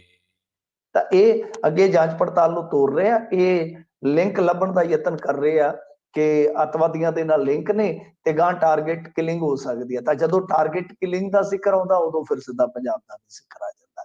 ਤਾਂ ਐਸਾ ਕੁਝ ਬਣਾਇਆ ਜਾ ਰਿਹਾ ਹੈ, ਮਤਲਬ ਕਿ ਹੁਣ ਤੁਸੀਂ ਆਉਣ ਵਾਲੇ ਸਮੇਂ 'ਚ ਵੇਖੋਗੇ, ਚਾਹੇ ਕੋਈ ਛੋਟਾ ਹੈ ਚਾਹੇ ਕੋਈ ਮੋਟਾ ਹੈ, ਕਿਸੇ ਵੀ ਗੈਂਗ ਦੇ ਨਾਲ ਜੁੜਿਆ ਹੈ ਤਾਂ ਉਹਦੇ ਤੇ ਕੇਸ ਇਸੇ ਤਰ੍ਹਾਂ ਦਾ ਹੀ ਪਾਇਆ ਜਾਊਗਾ। ਤਾਂ ਖੈਰ ਜਿਹੜੇ ਦੋਨੇ ਗਰੁੱਪ ਆਪਾਂ ਦੇਖਦੇ ਹਾਂ ਜਿਨ੍ਹਾਂ ਦੇ ਵਿੱਚ ਗਾਂ ਫਿਰ ਉਹਨਾਂ ਦੇ ਅਲਾਈਡ ਆ ਜਾਂਦੇ ਆ, ਹਰਿਆਣਾ, ਰਾਜਸਥਾਨ, ਇਹ ਸਾਰੇ ਜਿਹੜੇ 2 ਗਰੁੱਪ ਨੇ ਮੁੱਖ ਤੌਰ ਤੇ, ਇਹਨਾਂ ਦੋਨਾਂ ਗਰੁੱਪਾਂ ਦੇ ਖਿਲਾਫ NIA FIR ਦਰਜ ਕਰ ਚੁੱਕੀ ਆ। ਇੰਟਰਸਟਿੰਗ ਗੱਲ ਹੈ ਇਹ। ਤਾਂ ਜਦੋਂ ਦੋਨਾਂ ਗਰੁੱਪਾਂ ਦੇ ਨਾਲ ਇਸ ਤਰ੍ਹਾਂ ਡੀਲ ਕੀਤਾ ਜਾ ਰਿਹਾ ਤਾਂ ਫਿਰ ਤੁਸੀਂ ਦੇਖੋ ਨਾ, NIA ਦੇ ਕੋਲ ਪਾਵਰ ਹੈ UAPA ਦੇ ਤਹਿਤ ਵੀ, ਕਿ ਕਿਸੇ ਵੀ ਬੰਦੇ ਨੂੰ, ਇੰਡੀਵਿਜੂਅਲ ਨੂੰ ਉਹ ਅੱਤਵਾਦੀ ਐਲਾਨ ਸਕਦੀ ਹੈ। ਮੈਂ ਤਦ ਕਹਿ ਰਿਹਾ ਹਾਂ ਕਿ ਜਿਸ ਤਰੀਕੇ ਨਾਲ NIA ਨੂੰ ਖੁੱਲਾ ਹੱਥ ਦਿੱਤਾ ਜਾ ਰਿਹਾ, ਫ੍ਰੀ ਹੈਂਡ ਦਿੱਤਾ ਜਾ ਰਿਹਾ, ਉੱਥੋਂ ਇਹ ਸਪਸ਼ਟ ਆ ਕਿ ਉੱਤੋਂ ਇਹਨਾਂ ਨੂੰ ਹੁਕਮ ਲੱਗ ਚੁੱਕੇ ਆ। ਤੇ ਰਹੀ ਗੱਲ, ਅੱਜ ਹੁਣੇ ਇੱਕ ਖਬਰ ਮਿਲ ਰਹੀ ਹੈ ਕਿ ਤਰਨਤਾਰਨ ਦੇ ਨੇੜੇ ਇੱਕ ਵਕੀਲ ਸਾਹਿਬ ਦੇ ਘਰ ਵੀ ਰੇਡ ਹੋਈ ਆ। ਹੁਣ ਵਕੀਲਾਂ ਦਾ ਜਿਹੜਾ ਇੱਕ ਤਰ੍ਹਾਂ ਨਾਲ ਕਹਿ ਲਓ ਕਿ ਇਸ ਮਾਮਲੇ 'ਚ ਕਨੈਕਸ਼ਨ ਆ, ਉਹ ਕਨੈਕਸ਼ਨ ਇਹ ਖੰਗਾਲਿਆ ਜਾ ਰਿਹਾ ਕਿ ਜਿਹੜੇ ਕੁਝ ਵਕੀਲ ਇਹਨਾਂ ਦੇ ਕੇਸ ਝਗੜ ਰਹੇ ਆ ਕਿ ਉਹ ਮਨੀ ਲਾਂਡਰਿੰਗ ਜਾਂ ਕਿਸੇ ਹੋਰ ਗਤੀਵਿਧੀ ਦੇ ਵਿੱਚ ਤਾਂ ਨਹੀਂ ਸ਼ਾਮਲ, ਕਿਉਂਕਿ ਦਿੱਲੀ 'ਚੋਂ ਇੱਕ ਵਕੀਲ ਬਕਾਇਦਾ ਇਹਨਾਂ ਨੇ ਗ੍ਰਿਫਤਾਰ ਵੀ ਕੀਤਾ ਸੀਗਾ। ਤਾਂ ਇਹ ਹੁਣ ਲਿੰਕ ਤਲਾਸ਼ ਰਹੇ ਨੇ ਕਥਿਤ ਤੌਰ ਤੇ ਕਿ ਹਾਂ ਕੋਈ ਨਾ ਕੋਈ ਕਲੂ ਮਿਲੇ, ਸਾਨੂੰ ਕਲੂ ਮਿਲੇ ਤਾਂ ਅਸੀਂ ਇਸ ਮਾਮਲੇ ਦੇ ਵਿੱਚ ਇਸ ਪੱਖ ਤੋਂ ਵੀ ਜਾਂਚ ਪੜਤਾਲ ਸ਼ੁਰੂ ਕਰੀਏ। ਤਾਂ ਹੀ ਵਕੀਲ ਜਿਹੜੇ ਵਿਰੋਧਤਾ ਕਰ ਰਹੇ ਨੇ ਕਿ ਤੁਸੀਂ ਸਾਡੇ ਪ੍ਰੋਫੈਸ਼ਨ ਦੇ ਵਿੱਚ ਜੋ ਸਾਡੀਆਂ ਡਿਊਟੀਆਂ ਨੇ ਜਾਂ ਜੋ ਸਾਡਾ ਕੰਮ ਕਰ ਰਿਹਾ, ਤੁਸੀਂ ਉਹਦੇ ਵਿੱਚ ਦਖਲ ਦੇ ਰਹੇ ਹੋ, ਸਾਡੇ ਕੰਮਕਾਰ ਨੂੰ ਪ੍ਰਭਾਵਿਤ ਕਰ ਰਹੇ ਹੋ। ਜੀ। ਅਗਲੀ ਖਬਰ ਦੇ ਵੱਲ ਵਧੀਏ ਮਿੰਟ ਜੀ, ਤੇ ਗੱਲ ਕਰੀਏ ਖਰੀਦ ਏਜੰਸੀਆਂ ਦੀ ਹੜਤਾਲ ਦੀ। ਇਸ ਹੜਤਾਲ ਨੇ ਹੁਣ ਕੰਮ ਰੋਕ ਦਿੱਤਾ ਜੀ। ਦੇਖੋ ਕੰਮ ਜਿਹੜਾ ਆ ਨਾ ਉਹ ਪਿਆ, ਪੈਂਡਿੰਗ ਪਿਆ ਵਾ ਥੋੜਾ ਜਿਹਾ, ਕਿਉਂਕਿ ਮਾਲ ਹਾਲੇ ਦਾਣਾ ਮੰਡੀਆਂ 'ਚ ਹੈਗਾ, ਦਾਣਾ ਮੰਡੀਆਂ 'ਚ ਮਾਲ ਪਿਆ, ਮਿਲਿੰਗ ਦਾ ਕੰਮ ਬਕਾਇਆ ਪਿਆ, ਯਾਨੀ ਲੇਬਰ ਦਾ ਕੰਮ ਬਕਾਇਆ ਪਿਆ। ਤਾਂ ਇਸ ਟਾਈਮ ਜਿਹੜੀਆਂ ਖਰੀਦ ਏਜੰਸੀਆਂ ਨੇ ਸਾਡੀਆਂ, ਉਹ ਗਈਆਂ ਚਲੀਆਂ ਨੇ ਸਟ੍ਰਾਈਕ ਤੇ, ਹੜਤਾਲ ਤੇ। ਅੱਜ ਉਹਨਾਂ ਦਾ ਵੱਡਾ ਇਕੱਠ ਸੀਗਾ ਚੰਡੀਗੜ੍ਹ ਦੇ ਵਿੱਚ। ਤਾਂ ਇਹ ਜਿਹੜੀ ਹੜਤਾਲ ਹੈ, ਮੈਂ ਸੰਖੇਪ ਦੇ ਵਿੱਚ ਦੱਸ ਦੇਵਾਂ ਤੁਹਾਨੂੰ ਕਿ ਇਹ ਵਿਜੀਲੈਂਸ ਦੇ ਜਿਹੜੇ ਕੁਝ ਐਕਸ਼ਨ ਨੇ, ਕੁਝ ਰੇਡਾਂ ਨੇ, ਉਹਨਾਂ ਨੂੰ ਲੈ ਕੇ ਆ। ਇਹਦੇ ਵਿੱਚ ਪਨਸਪ ਹੈ, ਮਾਰਕਫੈਡ ਆ, ਪਨਗ੍ਰੇਨ ਤੇ ਵੇਅਰ ਹਾਊਸ, ਇਹਨਾਂ ਦੇ ਸਾਰੇ ਅਧਿਕਾਰੀਆਂ ਨੇ ਅੱਜ ਇਕੱਠ ਕੀਤਾ ਸੀ ਉੱਥੇ। ਦਰਅਸਲ ਉਹ ਕਹਿ ਰਹੇ ਕਿ ਦੇਖੋ ਅਸੀਂ ਤੇ ਕੰਮ ਕਰਦੇ ਹਾਂ, ਤੁਹਾਡੀ ਸਰਕਾਰ 'ਚ ਵੀ ਕਰ ਰਹੇ ਹਾਂ, ਪਿਛਲੀ ਸਰਕਾਰ 'ਚ ਵੀ ਕਰ ਰਹੇ ਹਾਂ, ਪਰ ਕਿਉਂਕਿ ਇਹਨਾਂ ਦੇ 2 DFSC ਫੜ ਲਏ, ਇਹਨਾਂ ਨੂੰ ਕੰਬੜਾ ਚੜਿਆ ਹੋਏਗਾ ਕਿ ਕਿਤੇ ਨਾ ਕਿਤੇ ਬਈ ਇਹ ਕੰਮ ਤੇ ਵਾਧਾ ਤੁਰਿਆ ਜਾ ਰਿਹਾ, ਵਾਧਾ ਤੁਰਿਆ ਜਾ ਰਿਹਾ। ਉਹ ਕਹਿੰਦੇ ਕਿ ਇਸ ਤਰ੍ਹਾਂ ਦਾ ਮਾਹੌਲ ਬਣਾ ਦਿੱਤਾ ਗਿਆ ਸਾਡੇ ਦਫ਼ਤਰਾਂ ਦੇ ਵਿੱਚ ਕਿ ਪਤਾ ਨਹੀਂ ਕਿਹੜਾ ਉੱਥੇ ਆ ਕੇ ਮੋਸ਼ਨ ਵੱਟ ਦੇ ਕੇ ਕਹੇ ਕਿ hello I am the vigilance, ਜਿਵੇਂ ਨਾ ਆਈ ਐਮ ਦਾ ਗਵਰਨਮੈਂਟ, ਕਿ ਬਈ ਮੈਂ ਵਿਜੀਲੈਂਸ ਆ। ਤਾਂ ਇਸ ਕਰਕੇ ਇਹ ਰਫੜ ਪਿਆ ਖਲੋਤਾ ਹੈ। ਤਾਂ ਹੁਣ ਇਸ ਰਫੜ ਤੇ ਧੱਫੜ ਜਿਹੜੇ ਆ ਉਹ ਪੈ ਰਹੇ ਨੇ ਵਰਗਾਂ ਨੂੰ। ਵਰਗ ਕੌਣ ਹੈ? ਕਿਸਾਨ ਵਰਗ ਵੀ ਹੈ ਉਹਦੇ ਵਿੱਚ, ਮਜ਼ਦੂਰ ਵਰਗ ਵੀ ਆ, ਕਿਉਂਕਿ ਇੱਕ ਮੋਟੇ ਤੌਰ ਤੇ ਡਾਟਾ ਜਿਹੜਾ ਦਿੱਤਾ ਗਿਆ ਉਹ ਕਿ 4600 ਰਾਈਸ ਮਿੱਲਾਂ ਨੇ ਜਿਹੜੀਆਂ ਉਹ ਖਲੋ ਗਈਆਂ, ਮਤਲਬ ਕਿ ਉਹ ਚੱਲ ਨਹੀਂ ਪਾ ਰਹੀਆਂ। ਦੂਜੇ ਪਾਸੇ 30,000 ਆੜ੍ਹਤੀਆਂ ਦਾ ਕਮਿਸ਼ਨ ਅੜ ਗਿਆ, 1 ਲੱਖ ਤੋਂ ਵਧੇਰੇ ਮਜ਼ਦੂਰ ਮਜ਼ਦੂਰੀ ਨੂੰ ਫਸ ਗਿਆ, ਤੇ 25,000 ਗੱਡੀਆਂ ਦੀ ਟਰਾਂਸਪੋਰਟੇਸ਼ਨ ਜਿਹੜੀ ਹੈ ਲਿਫਟਿੰਗ ਵਾਲੀ, ਉਹ ਪੇਮੈਂਟ ਪੈਂਡਿੰਗ ਹੈ। 20% ਮਤਲਬ ਕਿ 5ਵਾਂ ਹਿੱਸਾ ਕਿਸਾਨਾਂ ਦਾ ਐਸਾ ਹੈ ਜਿਨ੍ਹਾਂ ਦੀ ਪੇਮੈਂਟ ਡਿਲੇ ਹੋ ਗਈ ਆ। ਅਗਾਂਹ ਹੁਣ ਉਧਰੋਂ ਬਜਾਓ ਧੋਣ ਡਈ ਆ ਕਣਕ ਦੀ, ਵਿਆਹ ਸ਼ਾਦੀਆਂ ਦੇ ਸੀਜ਼ਨ ਹੈਗੇ ਨੇ, ਗਾਂ ਜਿਹਨੇ ਗੇਤੀ ਬੀਜੀ ਆ ਉਹਨੇ ਰੇਹ ਚੱਕ ਕੇ ਪਾਉਣੀ ਆ, ਸੁਸਾਇਟੀਆਂ ਲਾਉਣੀਆਂ ਨੇ, ਲਿਮਟਾਂ ਲਾਉਣੀਆਂ ਨੇ। ਤੁਸੀਂ ਤੇ ਇਹਨਾਂ ਚੀਜ਼ਾਂ ਚ ਇੱਥੋਂ ਨਿਕਲ ਕੇ ਗਏ, ਤੁਹਾਨੂੰ ਪਤਾ ਹੀ ਆ। ਸੋ ਬਾਈ ਇਹ ਗੱਲਾਂ ਨੇ ਕਿ ਹਰੇਕ ਬੰਦੇ ਨੇ ਆਪਣਾ ਡੰਗ ਸਾਰਨਾ ਹੁੰਦਾ। ਸੋ ਸਾਰੇ ਪਾਸੇ ਹੀ ਇਸ ਹੜਤਾਲ ਦਾ ਜਿਹੜਾ ਉਹ ਅਸਰ ਪੈ ਰਿਹਾ। ਪਰ ਦੂਸਰੇ ਪਾਸੇ ਉਹ ਜਿਹੜੇ ਕਰਮਚਾਰੀ ਆ ਉਹ ਕਹਿੰਦੇ ਕਿ ਅਸੀਂ ਵੀ ਬਹੁਤ ਔਖੇ ਆ ਬਈ, ਅਸੀਂ ਤੁਹਾਡੇ ਨਾਲ ਵੀ ਔਖੇ ਆ। ਪਰ ਸਰਕਾਰ ਨੂੰ ਚਾਹੀਦਾ ਇਹਦਾ ਹੱਲ ਕੱਢੇ, ਇਹਦਾ ਮਸਲਾ ਜੋ ਵੀ ਅੜਿਆ ਪਿਆ ਇਸ ਨੂੰ ਕਿਸੇ ਵਧੀਆ ਢੰਗ ਦੇ ਨਾਲ ਸੌਟ ਕਰਕੇ ਇਹ ਕੰਮ ਕਰ ਚਲਾਵੇ। ਜਿੰਨਾ ਕੋ ਮਾਲ ਪਿਆ ਉਹ ਸਾਰਾ ਲਿਫਟ ਤਦ ਹੀ ਹੋਏਗਾ ਨਾ ਜਦੋਂ ਪ੍ਰੋਕਿਉਰਮੈਂਟ ਜਿਹੜੀ ਆ ਉਹ ਸਾਰਥਕ ਢੰਗ ਦੇ ਨਾਲ ਚੱਲੇਗੀ ਅੱਗੇ। ਜੀ ਜੀ। ਮਿੰਟੂ ਜੀ, ਅਗਲੀ ਖਬਰ ਦੇ ਵੱਲ ਵਧ ਗਏ ਤੇ ਗੱਲ ਕਰੀਏ ਅਕਾਲੀ ਆਗੂ ਦੇ ਕਤਲ ਦੀ। ਇਸ ਕਤਲ ਮਾਮਲੇ ਦੇ ਵਿੱਚ ਨਵਾਂ ਮੋੜ ਆ ਗਿਆ ਤੇ ਕੁਝ ਆਪਣੇ ਇਹਦੇ ਵਿੱਚ ਸ਼ਾਮਲ ਦੱਸੇ ਜਾ ਰਹੇ ਨੇ।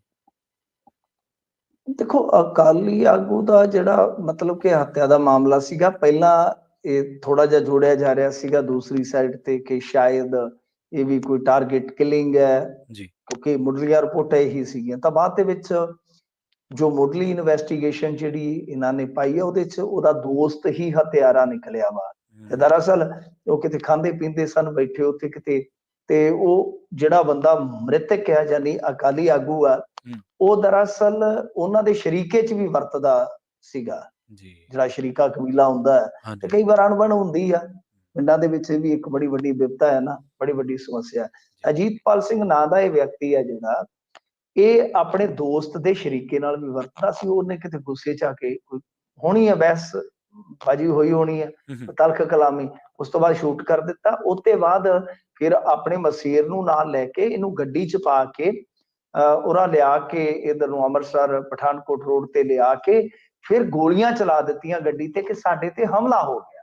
ਹੁਣ ਦੇਖੋ, ਨਾਟਕ ਤੇ ਇਸ ਤਰ੍ਹਾਂ ਦਾ ਰਚਿਆ ਗਿਆ ਕਿ ਆਮ ਬੰਦੇ ਨੂੰ ਇਹੀ ਲੱਗਦਾ ਸੀਗਾ ਕਿ ਹਮਲਾ ਕੀਤਾ ਗਿਆ, ਕੋਈ ਟਾਰਗੇਟ ਕਿਲਿੰਗ ਦਾ ਮਸਲਾ ਹੈ।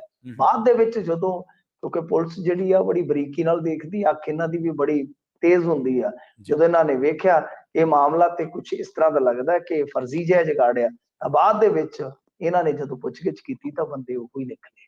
ਸੋ ਇਹ ਮਾਮਲਾ ਜਿਹੜਾ ਟਾਰਗੇਟ ਕਿਲਿੰਗ ਦਾ ਨਾ ਹੋ ਕੇ ਕਹਿ ਸਕਦੇ ਆ ਯਾਰ ਮਾਰਦਾ ਹੈ, ਕਿਉਂਕਿ ਕਿਸੇ ਬੰਦੇ ਨੂੰ ਤੁਸੀਂ ਯਾਰ ਬਣਾ ਲਿਆ, ਨਾਲ ਬਹਾ ਲਿਆ, ਫਿਰ ਕਿਸੇ ਗੱਲ ਤੋਂ ਉਹਨੂੰ ਫੈਰ ਮਾਰ ਕੇ ਖੇਤੀ ਕਰ ਦਿੱਤਾ। ਕਿੱਥੋਂ ਦੀ ਬਹਾਦਰੀ ਹੈ ਇਹ, ਕਿੱਥੋਂ ਦੀ ਬਹਾਦਰੀ, ਕਿੱਥੋਂ ਦੀ ਇਹ ਯਾਰੀ ਹੈ। ਸੋ ਇਹ ਮਾਮਲਾ ਜਿਹੜਾ ਉਹ ਟਾਰਗੇਟ ਕਿਲਿੰਗ ਦਾ ਨਾ ਹੋ ਕੇ ਮਿੱਤਰ ਮਾਰਦਾ ਹੈ। ਜੀ, ਅਗਲੀ ਖਬਰ ਦੇ ਵੱਲ ਵਧੀਏ ਮਿੰਟੂ ਜੀ ਤੇ ਗੱਲ ਕਰੀਏ BSF ਅਧਿਕਾਰੀ ਤੇ ਦੋਸ਼ ਲੱਗਣ ਦੀ। ਬਾਰਡਰ ਏਰੀਏ ਦੇ ਇਲਾਕੇ ਦੇ ਜੋੜੇ ਨੇ BSF ਅਧਿਕਾਰੀ ਤੇ ਦੋਸ਼ ਲਾਇਆ। ਦੇਖੋ, ਇਸ ਜੋੜੇ ਨੂੰ ਇੱਕ ਵੱਡੀ ਜਦੋਜਹਿਦ ਕਰਨੀ ਪਈ ਆ, ਕਿਉਂਕਿ ਇਹ ਜਿਹੜੀ ਕਹਾਣੀ ਹੈ ਉਹ ਇੱਕ ਬਾਰਡਰ ਏਰੀਏ ਦੇ ਪਿੰਡ ਦੀ ਹੈ, ਤਰਨਤਾਰਨ ਪਿੰਡ ਦੀ ਹੈ, ਤਰਨਤਾਰਨ ਦੇ ਜ਼ਿਲ੍ਹੇ ਦੇ ਪਿੰਡ ਦੀ ਕਹਿ ਸਕਦੇ ਆਪਾਂ। ਅਸਲ 'ਚ ਹੋਇਆ ਕੀ ਆ ਕਿ ਇਹਨਾਂ ਨੂੰ ਫੋਨ ਆਉਣੇ ਸਟਾਰਟ ਹੋਏ, ਇੱਕ ਦੋ ਬੰਦੇ ਇਹਨਾਂ ਦੇ ਪਿੰਡ ਦੇ ਜਿਹੜੇ ਸੀਗੇ ਉਹ ਫੋਨ ਕਰ ਰਹੇ ਸੀਗੇ, ਤੰਗ ਕਰ ਰਹੇ ਸੀਗੇ, ਤੇ ਉਸ ਬੀਬੀ ਨੂੰ ਸਿੱਧੇ ਹੀ ਕਹਿ ਰਹੇ ਸੀਗੇ ਕਿ ਤੈਨੂੰ ਜਿਸਮਾਨੀ ਸੰਬੰਧ ਬਣਾਉਣੇ ਪੈਣਗੇ ਫਲਾਣੇ ਅਧਿਕਾਰੀ ਨਾਲ, ਅਦਰਵਾਈਜ਼ ਕੀ ਹੈ ਕਿ ਤੁਹਾਡੇ ਤੇ ਹੈਰੋਇਨ ਦਾ ਪਰਚਾ ਪਾ ਦਿਆਂਗੇ, ਚਿੱਟੇ ਦਾ ਪਰਚਾ ਪਾ ਦਿਆਂਗੇ। ਫਿਰ ਇਹਨਾਂ ਨੇ ਇਹ ਪੰਚਾਇਤ ਦੇ ਵਿੱਚ ਖੜਿਆ ਮਸਲੇ ਨੂੰ, ਉੱਥੇ ਵੀ ਮਤਲਬ ਕਿ ਤੁਹਾਨੂੰ ਪਤਾ ਹੀ ਆ ਪੰਚਾਇਤਾਂ ਦੇ ਵੀ ਕਈ ਵਾਰ ਰੋਲ ਉਸ ਤਰ੍ਹਾਂ ਦੇ ਸੀਮਤ ਹੋ ਜਾਂਦੇ ਆ। ਉੱਥੇ ਨਹੀਂ ਕੋਈ ਗੱਲ ਬਣੀ, ਪੁਲਿਸ ਕੋਲ ਲਗਾਇਆ, ਪੁਲਿਸ ਨੇ ਵੀ ਕੋਈ ਕੰਮ ਨਹੀਂ ਕੀਤਾ, ਉਲਟਾ ਇਹਨਾਂ ਤੇ ਦਬਾਅ ਪਾ ਕੇ ਕਿਹਾ ਕਿ ਮਾਮਲਾ ਛੱਡ ਦਿਓ ਤੁਸੀਂ।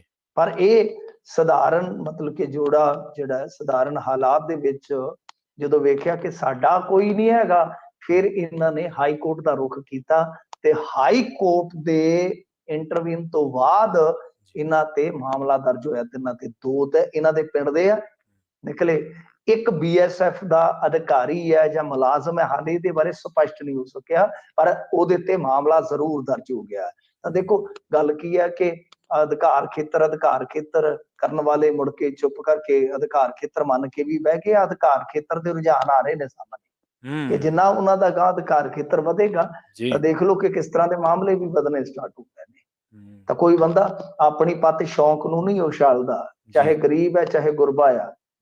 ਕਿਸੇ ਨੇ ਇਸ ਤਰ੍ਹਾਂ ਦੀ ਕੋਈ ਸਥਿਤੀ ਫੇਸ ਕੀਤੀ ਹੈ ਤਾਂ ਤੁਸੀਂ ਸੋਚ ਕੇ ਦੇਖੋ, ਪੰਚਾਇਤ 'ਚ ਵੀ ਖਲੋਤਾ ਹੋਵੇਗਾ ਅਗਲਾ, ਫਿਰ ਥਾਣੇ 'ਚ ਵੀ ਖਲੋਤਾ ਹੋਏਗਾ ਤੇ ਜਾ ਕੇ ਅਦਾਲਤ 'ਚ ਵੀ ਖਲੋਤਾ ਜਿਹਨੇ ਆਪਣੀ ਇੱਜ਼ਤ ਦੀ ਗੱਲ ਕੀਤੀ ਹੈ। ਤੋ ਇਹ ਮਾਮਲਾ ਦੋ ਪੱਖਾਂ ਤੋਂ ਹੈ। ਇੱਕ ਤੇ ਇਹ ਹੈ ਕਿ ਪੰਚਾਇਤ ਨੂੰ ਆਪਾਂ ਕਹਿ ਦਿੰਦੇ ਪੰਜਾਂ ਦਾ ਪਰਮੇਸ਼ਰ ਹੁੰਦਾ ਹੈ, ਜੀ ਜੀ, ਤਾਂ ਕੀ ਪਰਮੇਸ਼ਰ ਵੀ ਬੇਈਮਾਨ ਹੋ ਗਿਆ? ਪੰਚਾਇਤ ਨੂੰ ਇੱਕ ਤਰ੍ਹਾਂ ਨਾਲ ਰੱਬ ਦਾ ਦਰਜਾ ਦਿੱਤਾ ਜਾਂਦਾ ਉਰੇ। ਬਿਲਕੁਲ ਸਹੀ। ਕੀ ਤੁਸੀਂ ਵੀ ਬੇਈਮਾਨ ਹੋ ਗਏ ਜੇ? ਤੇ ਜਿਹੜੀ ਪੁਲਿਸ ਆ, ਕਿ ਪੁਲਿਸ ਵੀ ਹੁਣ ਇਸ ਤਰ੍ਹਾਂ ਦੀ ਪੁਲਿਸ ਹੋ ਗਈ ਹੈ ਕਿ ਸਰਕਾਰ ਚਾਹੇ ਕਿਸੇ ਦੀ ਵੀ ਆਵੇ, ਤੁਸੀਂ ਕੋਈ ਕੰਮ ਚੱਜ ਦਾ ਕਰਨਾ ਹੀ ਨਹੀਂ ਹੈ। ਸਹੁੰ ਖਾਧੀ ਆ ਸਵਾਏ ਗੁਲਾਮੀ ਦੇ, ਸਵਾਏ ਬਸ ਮਤਲਬ ਕਿ ਤੁਹਾਡੇ ਜਿਹੜੇ ਵੱਡੇ ਅਫਸਰ ਆ, ਛੋਟਿਆਂ ਦੀ ਮੈਂ ਗੱਲ ਨਹੀਂ ਕਰਦਾ, ਕਿ ਤੁਸੀਂ ਬਸ ਬੂਟਾਂ ਤੇ ਜਾ ਕੇ ਉਹਨਾਂ ਦੀ ਜੀਭਾਂ ਮਾਰੀ ਜਾਣੀਆਂ ਹੁਕਮਾਂ ਤੇ। ਤਾਂ ਬਈ ਇਹ ਤੁਹਾਨੂੰ ਚਾਹੀਦਾ ਹੇਠਲੇ ਪੱਧਰ ਤੇ। ਹੁਣ ਇਹ ਗਰੀਬ ਜੋੜਾ ਜਿਹੜਾ ਜਾ ਕੇ ਚਲੋ ਇੰਨੀ ਕੁ ਲੜਾਈ ਤੇ ਜਿੱਤ ਕੇ ਆਇਆ, ਪਰ ਇਹ ਮਾਮਲਾ ਸ਼ਰਮਸਾਰ ਕਰਨ ਵਾਲਾ ਹੀ ਨਹੀਂ ਸਮਾਜਿਕ ਪੱਖ ਤੋਂ ਜਾਂ ਪ੍ਰਸ਼ਾਸਕੀ ਪੱਖ ਤੋਂ। ਇਹ ਸਾਨੂੰ ਸੋਚਣ ਵਾਸਤੇ ਵੀ ਮਜਬੂਰ ਕਰਦਾ ਹੈ ਕਿ ਵੇਖ ਲਓ ਕਿ ਨੇੜੇ ਨੇੜੇ ਬਾਰਡਰ ਏਰੀਆ ਦੇ ਵਿੱਚ ਚੱਲ ਕੀ ਰਿਹਾ ਹੈ। ਜੀ ਬਿਲਕੁਲ। ਅਗਲੀ ਖਬਰ ਦੇ ਵੱਲ ਵਧੀਏ ਮਿੰਟੂ ਜੀ, ਤੇ ਗੱਲ ਕਰੀਏ NRI ਪਰਿਵਾਰ ਦੀ। ਲੁੱਟ ਦਾ ਸ਼ਿਕਾਰ ਹੋ ਗਿਆ ਸੀ NRI ਪਰਿਵਾਰ ਤੇ ਸ਼ਿਕਾਇਤ ਦਿੱਤਿਆਂ ਬਿਨਾਂ ਹੀ ਰਹਿ ਗਿਆ ਜੀ।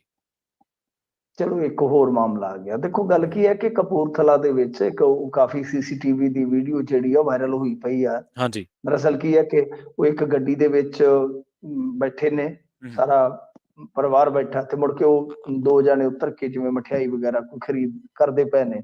ਤੇ ਇਸੇ ਦਰਮਿਆਨ ਇੱਕ ਨੌਜਵਾਨ ਆਉਂਦਾ ਹੈ, ਪਤਾ ਨਹੀਂ ਹੁਣ ਸ਼ੀਸ਼ਾ ਡਾਊਨ ਹੀ ਸੀ ਜਾਂ ਉਹਨੇ ਕਿਸੇ ਬਹਾਨੇ ਡਾਊਨ ਕਰਵਾ ਲਿਆ।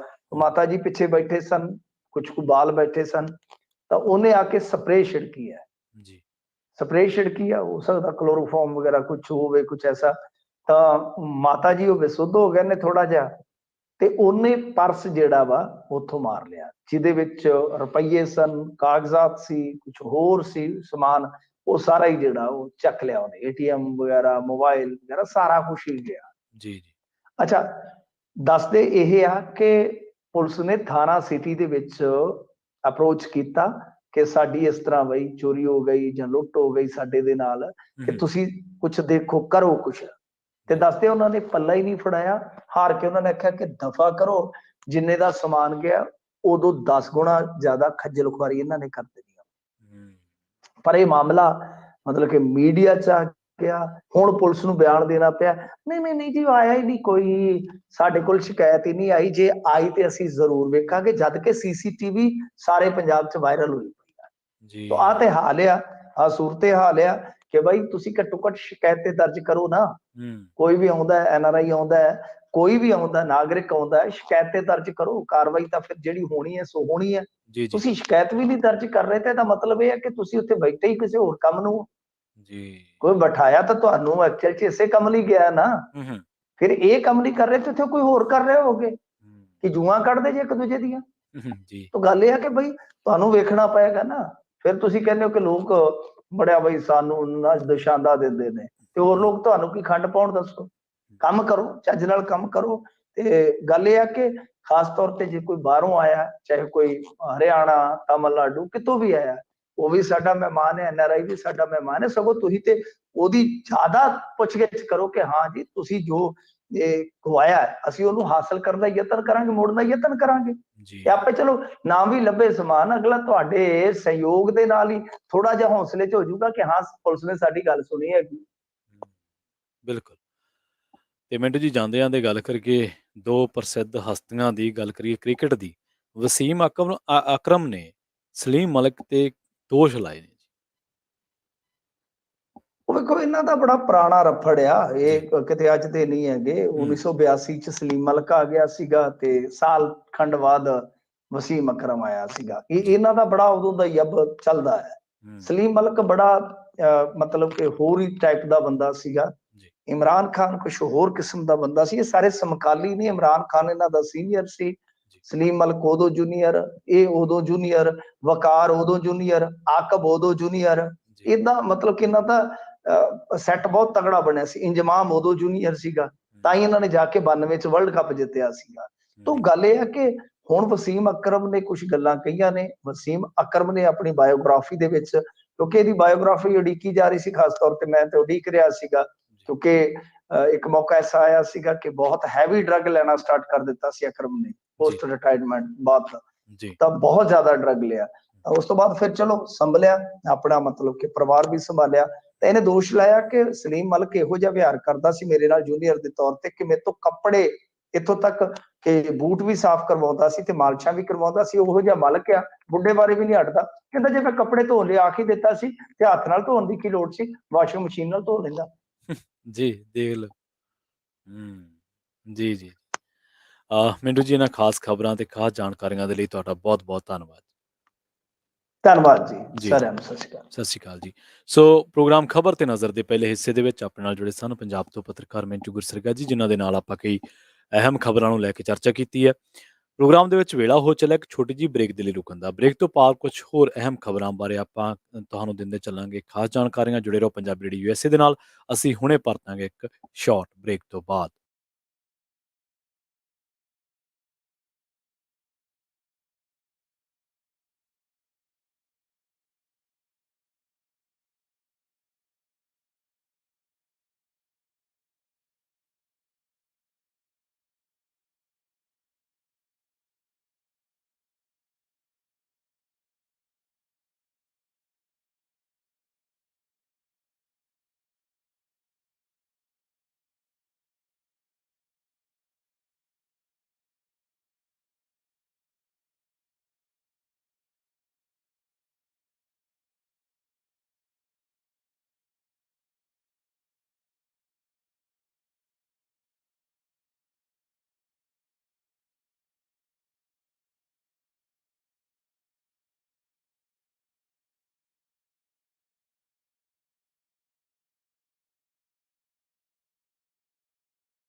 ਬ੍ਰੇਕ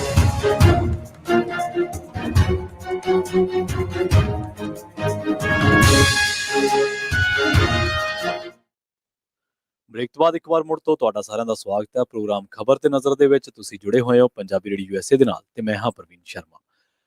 ਕੁਝ ਹੋਰ ਅਹਿਮ ਖਬਰਾਂ ਦੇ ਬਾਰੇ ਗੱਲਬਾਤ ਕਰਦੇ ਹਾਂ। ਰੁਖ ਕਰਦੇ ਹਾਂ ਘਨੌਰ ਦਾ। 3 ਹਥਿਆਰਬੰਦ ਲੁਟੇਰਿਆਂ ਨੇ ਕਸਬਾ ਘਨੌਰ ਦੇ ਯੂਕੋ ਬੈਂਕ ਦੇ ਵਿੱਚੋਂ 17,85,000 ਰੁਪਏ ਦੀ ਨਕਦੀ ਲੁੱਟ ਲਈ ਹੈ ਤੇ ਫਰਾਰ ਹੋ ਗਏ ਨੇ। ਪਤਾ ਇਹ ਲੱਗਿਆ ਕਿ ਬਾਅਦ ਦੁਪਹਿਰ ਕਰੀਬ 3:30 ਵਜੇ 3 ਅਣਪਛਾਤੇ ਵਿਅਕਤੀ ਮੂੰਹ ਢੱਕ ਕੇ ਬੈਂਕ ਦੇ ਵਿੱਚ ਦਾਖਲ ਹੋਏ। ਇਹਨਾਂ ਦੇ ਵਿੱਚੋਂ ਇੱਕ ਦੇ ਹੱਥ ਦੇ ਵਿੱਚ ਪਿਸਤੌਲ ਫੜਿਆ ਹੋਇਆ ਸੀ। ਲੁਟੇਰਿਆਂ ਦੇ ਵਿੱਚੋਂ ਇੱਕ ਬੈਂਕ ਦੇ ਗੇਟ ਤੇ ਖੜ ਗਿਆ, ਜਦਕਿ ਦੂਜੇ ਨੇ ਪਿਸਤੌਲ ਦਿਖਾ ਕੇ ਬੈਂਕ ਦੇ ਸਾਰੇ ਸਟਾਫ ਨੂੰ ਇੱਕ ਕੈਬਨ ਦੇ ਵਿੱਚ ਬੰਦ ਕਰ ਦਿੱਤਾ। ਇਸੇ ਦੌਰਾਨ ਤੀਜੇ ਲੁਟੇਰੇ ਨੇ ਖਜ਼ਾਨਚੀ ਕੋਲ ਜਾ ਕੇ ਸਾਰੀ ਨਕਦੀ ਆਪਣੇ ਕਬਜ਼ੇ ਦੇ ਵਿੱਚ ਲੈ ਲਈ। ਨੇੜਲੇ ਪਿੰਡ ਮੰਜੌਲੀ ਦਾ ਸਰਪੰਚ ਵੀ ਦੱਸਦਿਆਂ ਉਦੋਂ ਬੈਂਕ ਦੇ ਵਿੱਚ ਜਮ੍ਹਾਂ ਕਰਵਾਉਣ ਦੇ ਲਈ ਲਿਆਂਦੀ 2,20,000 ਦੀ ਨਕਦੀ ਲੈ ਕੇ ਕੈਸ਼ ਕਾਊਂਟਰ ਤੇ ਖੜਾ ਸੀ।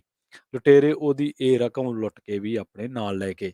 ਬੈਂਕ ਦੇ ਵਿੱਚ ਮੌਜੂਦ ਲੋਕਾਂ ਨੇ ਦੱਸਿਆ ਕਿ ਲੁਟੇਰੇ ਸਾਰੇ ਸਟਾਫ ਨੂੰ ਕੈਬਨ ਦੇ ਵਿੱਚ ਬੰਦ ਛੱਡ ਕੇ ਜਾਂਦੇ ਹੋਏ ਇੱਕ ਖਾਤਾ ਧਾਰਕ ਤੋਂ ਚਾਬੀ ਖੋਹ ਕੇ ਉਸ ਦੇ ਬੁਲਟ ਮੋਟਰਸਾਈਕਲ ਤੇ ਫਰਾਰ ਹੋ ਗਏ। ਇਸ ਬੈਂਕ ਦੇ ਵਿੱਚ ਦੱਸਦੇ ਆ ਵੀ ਕੋਈ ਸੁਰੱਖਿਆ ਗਾਰਡ ਤੈਨਾਤ ਨਹੀਂ ਹੈ ਤੇ ਲੁਟੇਰੇ ਜਾਂਦੇ ਹੋਏ ਬੈਂਕ ਦੇ ਵਿੱਚੋਂ CCTV ਕੈਮਰਿਆਂ ਦੀ DVR ਵੀ ਨਾਲ ਲੈ ਗਏ ਨੇ। ਉਸ ਤੋਂ ਬਾਅਦ ਪੁਲਿਸ ਹੱਥ ਪੈਰ ਮਾਰ ਰਹੀ ਹੈ।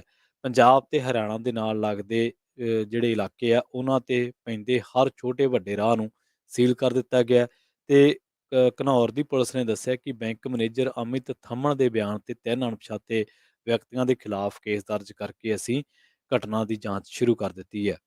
ਜਿਸ ਮੋਟਰਸਾਈਕਲ ਤੇ ਲੁਟੇਰੇ ਫਰਾਰ ਹੋਏ ਸਨ, ਪੁਲਿਸ ਨੇ ਥੋੜੇ ਟਾਈਮ ਬਾਅਦ ਉਹ ਕੁਝ ਦੂਰੀ ਤੋਂ ਹੀ ਬਰਾਮਦ ਕਰ ਲਿਆ ਤੇ ਇਸ ਤੋਂ ਬਾਅਦ ਪਤਾ ਲੱਗਿਆ ਕਿ ਇਹ ਲੁਟੇਰੇ ਹਰਿਆਣਾ ਵੱਲ ਗਏ ਨੇ। ਮਾਲ ਮਹਿਕਮੇ ਉੱਤੇ ਦੋਸ਼ ਲੱਗ ਰਿਹਾ ਹੈ ਕਿ ਮਾਲ ਮਹਿਕਮੇ ਨੇ ਅਰਬਾਂ ਰੁਪਏ ਦੀ ਜ਼ਮੀਨ ਨੂੰ ਜੰਗਲਾਤ ਵਿਭਾਗ ਦੇ ਨਾਂ ਤੇ ਧੋਖੇ ਦੇ ਨਾਲ ਤਬਦੀਲ ਕਰ ਦਿੱਤਾ ਹੈ। ਇਹ ਦੋਸ਼ ਭਾਰਤੀ ਜਨਤਾ ਪਾਰਟੀ ਨੇ ਲਾਏ ਨੇ। ਪਠਾਨਕੋਟ ਤੋਂ ਵਿਧਾਇਕ ਤੇ ਭਾਜਪਾ ਪੰਜਾਬ ਦੇ ਸੂਬਾ ਪ੍ਰਧਾਨ ਅਸ਼ਵਨੀ ਸ਼ਰਮਾ ਦੀ ਅਗਵਾਈ ਦੇ ਹੇਠ ਭਾਜਪਾ ਆਗੂਆਂ ਦੇ ਇੱਕ ਵਫਦ ਨੇ ਰਾਜਪਾਲ ਬਨਵਾਰੀ ਲਾਲ ਪ੍ਰੋਹਿਤ ਦੇ ਨਾਲ ਮੁਲਾਕਾਤ ਕਰਕੇ ਇਸ ਮਾਮਲੇ ਦੀ ਜਾਂਚ ਕਰਨ ਦੀ ਅਪੀਲ ਕਰਦਿਆਂ ਇੱਕ ਮੰਗ ਪੱਤਰ ਸੌਂਪਿਆ। ਮੀਡੀਆ ਨੂੰ ਜਾਣਕਾਰੀ ਦਿੰਦਿਆਂ ਅਸ਼ਵਨੀ ਸ਼ਰਮਾ ਨੇ ਦੱਸਿਆ ਕਿ ਪਠਾਨਕੋਟ ਦੇ ਧਾਰ ਕਲਾਂ ਬਲਾਕ ਦੇ ਅਧੀਨ ਆਉਂਦੇ ਪਿੰਡਾਂ ਦੀ ਕਰੀਬ 27,500 ਏਕੜ ਜ਼ਮੀਨ, ਜਿਸ ਦੇ ਵਿੱਚ ਪੀੜ੍ਹੀ ਦਰ ਪੀੜ੍ਹੀ ਲੋਕਾਂ ਦੀ ਮਾਲਕੀ ਵਾਲੀ ਜ਼ਮੀਨ, ਪੰਚਾਇਤੀ ਅਤੇ ਸ਼ਾਮਲਾਟ ਜ਼ਮੀਨ ਸ਼ਾਮਲ ਹੈ, ਉਸ ਨੂੰ ਮਾਲ ਵਿਭਾਗ ਵੱਲੋਂ ਜੰਗਲਾਤ ਵਿਭਾਗ ਦੇ ਨਾਂ ਤੇ ਤਬਦੀਲ ਕਰ ਦਿੱਤਾ ਗਿਆ ਹੈ। ਸ਼ਰਮਾ ਨੇ ਵੀ ਦੱਸਿਆ ਕਿ ਪੰਜਾਬ ਦੇ ਜੰਗਲਾਤ ਵਿਭਾਗ ਨੇ 2019-20 ਦੇ ਵਿੱਚ ਨਜਾਇਜ਼ ਤੌਰ ਤੇ ਰਕਬਾ ਵਧਾ ਕੇ ਸਾਰੀ ਜ਼ਮੀਨ ਜੰਗਲਾਤ ਵਿਭਾਗ ਨੂੰ ਦਿੱਤੀ ਹੈ। ਉਹਨਾਂ ਕਿਹਾ ਕਿ ਵਿਭਾਗ ਵੱਲੋਂ ਇਸ ਜ਼ਮੀਨ ਸੰਬੰਧੀ ਦਸਤਾਵੇਜ਼ ਵੀ ਪੇਸ਼ ਨਹੀਂ ਕੀਤੇ ਜਾ ਰਹੇ। ਇਹ ਦੱਸਿਆ ਗਿਆ ਹੈ ਕਿ ਜੰਗਲਾਤ ਵਿਭਾਗ ਦੇ ਨਾਂ ਤੇ ਕੀਤੀ ਜ਼ਮੀਨ ਦੀ ਮਾਲਕੀ ਤੇ ਇੰਤਕਾਲ ਰੱਦ ਕਰਦਿਆਂ ਜ਼ਮੀਨ ਦੀ ਮਾਲਕੀ ਵਾਪਸ ਪਿੰਡ ਵਾਸੀਆਂ, ਪੰਚਾਇਤਾਂ ਅਤੇ ਸ਼ਾਮਲਾਟ ਦੇ ਹਵਾਲੇ ਜਿਹੜੀ ਆ ਉਹ ਕੀਤੀ ਜਾਵੇ, ਨਾ ਕਿ ਜੰਗਲਾਤ ਵਿਭਾਗ ਦੇ ਹਵਾਲੇ। ਹੁਣ ਜੇ ਅਸ਼ਵਨੀ ਸ਼ਰਮਾ ਦੇ ਇਹ ਜਿਹੜੇ ਦੋਸ਼ ਨੇ, ਜੇਕਰ ਇਹ ਸਹੀ ਨੇ ਤਾਂ 27,500 ਏਕੜ ਜ਼ਮੀਨ ਬਹੁਤ ਜ਼ਿਆਦਾ ਜ਼ਮੀਨ ਬਣ ਜਾਂਦੀ ਹੈ। ਸੋ ਸਰਕਾਰ ਨੂੰ ਚਾਹੀਦਾ ਹੈ ਕਿ ਇਸ ਮਸਲੇ ਤੇ ਜੋ ਵੀ ਸੱਚ ਹੈ ਕਿ ਉਹ ਸਰਕਾਰ ਨੇ ਕੁਝ ਵਰਤਣ ਵਾਸਤੇ ਲਈ ਹੈ ਜਾਂ ਵੈਸੇ ਲੋਕਾਂ ਤੋਂ ਖੋਈ ਹੈ ਜਾਂ ਜੰਗਲਾਤ ਵਿਭਾਗ ਨੂੰ ਉਹਦੇ ਨਾਂ ਤੇ ਕਰਨ ਦਾ ਸਰਕਾਰ ਦਾ ਮਕਸਦ ਕੀ ਹੈ, ਇਹਦੇ ਬਾਰੇ ਲੋਕਾਂ ਨੂੰ ਜ਼ਰੂਰ ਦੱਸਣਾ ਚਾਹੀਦਾ। ਤੇ ਸ਼ੁਕਰ ਹੈ ਕਦੇ ਭਾਜਪਾ ਨੇ ਵੀ ਪੰਜਾਬ ਦੇ ਲੋਕਾਂ ਵੱਲ ਖੜ ਕੇ ਮੰਗ ਕੀਤੀ ਹੈ, ਪਰ ਸਿੱਧੇ ਰਾਜਪਾਲ ਕੋਲੇ ਚਲੇ ਜਾਣਾ ਇਹ ਇਸ ਗੱਲ ਵੱਲ ਵੀ ਇਸ਼ਾਰਾ ਕਰਦਾ ਹੈ ਕਿ ਭਾਜਪਾ ਚਾਹੁੰਦੀ ਹੈ ਕਿ ਰਾਜਪਾਲ ਵੱਧ ਤੋਂ ਵੱਧ ਸਰਗਰਮ ਰਵੇ ਤੇ ਰਾਜਪਾਲਾਂ ਦੇ ਰਾਹੀਂ ਸ਼ਾਸਨ ਕਰਨ ਦੀ ਇਹ ਇੱਕ ਨਵੀਂ ਪਾਲਿਸੀ ਭਾਜਪਾ ਨੇ, ਵੈਸੇ ਭਾਰਤ ਦੇ ਵਿੱਚ ਬਹੁਤ ਪੁਰਾਣੀ ਹੈ, ਕਾਂਗਰਸ ਨੇ ਵੀ ਕਈ ਰਾਜਪਾਲਾਂ ਰਾਹੀਂ ਸ਼ਾਸਨ ਕੀਤਾ, ਹੁਣ ਵੀ ਭਾਜਪਾ ਕਰ ਰਹੀ ਹੈ ਤੇ ਕਈ ਥਾਈਂ ਉਹਨਾਂ ਦੀ ਕਰਨ ਦੀ ਪਲਾਨ ਕਹਿ ਲਓ, ਸਕੀਮ ਕਹਿ ਲਓ, ਯੋਜਨਾ ਕਹਿ ਲਓ, ਜੋ ਮਰਜ਼ੀ ਕਹਿ ਲਓ, ਸਕੀਮ ਕਹਿ ਸਕਦੇ ਆ ਪੰਜਾਬੀ ਦੇ ਵਿੱਚ। ਗੱਲ ਕਰਦੇ ਆ ਭਾਰਤ ਭੂਸ਼ਣ ਆਸ਼ੂ ਦੀ। ਪੰਜਾਬ ਸਰਕਾਰ ਨੇ ਸਾਬਕਾ ਮੰਤਰੀ ਅਤੇ ਕਾਂਗਰਸ ਆਗੂ ਭਾਰਤ ਭੂਸ਼ਣ ਆਸ਼ੂ ਦੇ ਖਿਲਾਫ ਮੁਕੱਦਮਾ ਚਲਾਉਣ ਦੀ ਪ੍ਰਵਾਨਗੀ ਦੇ ਦਿੱਤੀ ਹੈ। ਵਿਜੀਲੈਂਸ ਬਿਊਰੋ ਦੇ ਸੀਨੀਅਰ ਅਫਸਰਾਂ ਨੇ ਦੱਸਿਆ ਕਿ ਭ੍ਰਿਸ਼ਟਾਚਾਰ ਰੋਕੂ ਐਕਟ ਦੀ ਧਾਰਾ 19 ਦੇ ਤਹਿਤ ਇਹ ਪ੍ਰਵਾਨਗੀ ਜ਼ਰੂਰੀ ਮੰਨੀ ਜਾਂਦੀ ਹੈ। ਹਾਲਾਂਕਿ ਵਿਜੀਲੈਂਸ ਵੱਲੋਂ ਆਸ਼ੂ ਦੇ ਖਿਲਾਫ ਲੁਧਿਆਣਾ ਦੇ ਵਿੱਚ ਦਰਜ ਮਾਮਲੇ ਦੇ ਵਿੱਚ ਦੋਸ਼ ਪੱਤਰ ਪਹਿਲਾਂ ਹੀ ਅਦਾਲਤ ਦੇ ਵਿੱਚ ਦਾਇਰ ਕੀਤਾ ਜਾ ਚੁੱਕਿਆ। ਅਧਿਕਾਰੀਆਂ ਦੇ ਮੁਤਾਬਕ ਸਾਬਕਾ ਮੰਤਰੀ ਦੇ ਖਿਲਾਫ ਸਰਕਾਰੀ ਪ੍ਰਵਾਨਗੀ ਤੋਂ ਬਿਨਾਂ ਅਦਾਲਤ ਕਾਰਵਾਈ ਕਰਨ ਤੋਂ ਅਸਮਰੱਥ ਹੁੰਦੀ ਹੈ। ਪੰਜਾਬ ਵਿਜੀਲੈਂਸ ਬਿਊਰੋ ਵੱਲੋਂ ਕਾਂਗਰਸ ਸਰਕਾਰ ਸਮੇਂ ਹੋਏ ਕਥਿਤ ਖੁਰਾਕ ਘੁਟਾਲੇ ਦੇ ਮਾਮਲੇ ਦੇ ਵਿੱਚ ਵੱਖ-ਵੱਖ ਥਾਈਂ 4 ਮਾਮਲੇ ਦਰਜ ਕੀਤੇ ਜਾ ਚੁੱਕੇ ਨੇ। ਬਿਊਰੋ ਵੱਲੋਂ ਖੁਰਾਕ ਘੁਟਾਲੇ ਅਤੇ ਟੈਂਡਰਾਂ ਦੀ ਅਲਾਟਮੈਂਟ ਦੇ ਮਾਮਲੇ ਦੀ 10 ਦੇ ਕਰੀਬ ਹੋਰਾਂ ਥਾਵਾਂ ਤੇ ਵੀ ਪੜਤਾਲ ਚੱਲ ਰਹੀ ਹੈ। ਆਸ਼ੂ ਨੂੰ ਹੁਣ ਤੱਕ 2 ਮਾਮਲਿਆਂ ਦੇ ਵਿੱਚ ਨਾਮਜ਼ਦ ਕੀਤਾ ਜਾ ਚੁੱਕਿਆ ਹੈ। ਖੁਰਾਕ ਘੁਟਾਲੇ ਦੇ ਵਿੱਚ 4 ਮਾਮਲੇ ਦਰਜ ਹੋਣ ਅਤੇ ਸਰਕਾਰ ਵੱਲੋਂ ਪ੍ਰਵਾਨਗੀ ਦਿੱਤੇ ਜਾਣ ਦੇ ਨਾਲ ਸਾਬਕਾ ਮੰਤਰੀ ਦੀਆਂ ਮੁਸ਼ਕਲਾਂ ਵੱਧਦੀਆਂ ਦਿਖਾਈ ਦੇ ਰਹੀਆਂ ਨੇ। ਵਿਜੀਲੈਂਸ ਦੇ ਮੁਤਾਬਕ ਇਸ ਮਾਮਲੇ ਦੇ ਵਿੱਚ 1 ਦਰਜਨ ਜਿਹੜੇ ਮਾਮਲੇ ਆ 1 ਦਰਜਨ ਤੋਂ ਵੱਧ ਮਾਮਲਿਆਂ ਦੇ ਵਿੱਚ ਇਸ ਵੇਲੇ ਪੜਤਾਲ ਚੱਲ ਰਹੀ ਹੈ ਤੇ ਵਿਜੀਲੈਂਸ ਨੇ ਇਹ ਵੀ ਦੱਸਿਆ ਕਿ 2 ਤੋਂ ਵੱਧ ਮਾਮਲਿਆਂ ਦੇ ਵਿੱਚ ਨਾਮਜ਼ਦ ਕਰਨ ਦੇ ਨਾਲ ਆਸ਼ੂ ਨੂੰ ਹੁਣ ਲੰਮਾ ਸਮਾਂ ਜੇਲ੍ਹ ਦੇ ਵਿੱਚ ਗੁਜ਼ਾਰਨਾ ਪੈ ਸਕਦਾ ਹੈ, ਕਿਉਂਕਿ ਪੰਜਾਬ ਤੇ ਹਰਿਆਣਾ ਹਾਈ ਕੋਰਟ ਵੱਲੋਂ ਆਸ਼ੂ ਦੀ ਜ਼ਮਾਨਤ ਇੱਕ ਮਾਮਲੇ ਦੇ ਵਿੱਚ ਰੱਦ ਕੀਤੀ ਜਾ ਚੁੱਕੀ ਹੈ। ਵਿਜੀਲੈਂਸ ਵੱਲੋਂ ਆਸ਼ੂ ਨੂੰ ਹੁਣ ਤੱਕ ਲੁਧਿਆਣਾ ਅਤੇ ਨਵਾਂ ਸ਼ਹਿਰ ਦੇ ਵਿੱਚ ਜਿਹੜੇ ਮਾਮਲੇ ਦਰਜ ਆ ਉਹਨਾਂ ਦੇ ਵਿੱਚ ਨਾਮਜ਼ਦ ਕੀਤਾ ਜਾ ਚੁੱਕਿਆ ਹੈ। ਤਫਤੀਸ਼ ਮੁਕੰਮਲ ਜਦੋਂ ਹੋਗੀ ਉਸ ਤੋਂ ਬਾਅਦ ਇਸ ਘੁਟਾਲੇ ਦੇ ਨਾਲ ਸੰਬੰਧਿਤ ਹੋਰ ਮਾਮਲਿਆਂ ਦੇ ਵਿੱਚ ਮੰਤਰੀ ਦੇ ਖਿਲਾਫ ਕਾਰਵਾਈ ਅਮਲ ਦੇ ਵਿੱਚ ਲਿਆਂਦੀ ਜਾ ਸਕਦੀ ਹੈ। ਵਿਜੀਲੈਂਸ ਦੇ ਇੱਕ ਸੀਨੀਅਰ ਅਧਿਕਾਰੀ ਦਾ ਦਾਅਵਾ ਹੈ ਕਿ ਖੁਰਾਕ ਘਪਲੇ ਦਾ ਇਹ ਮਾਮਲਾ ਬੇਹੱਦ ਪੇਚੀਦਾ ਹੈ।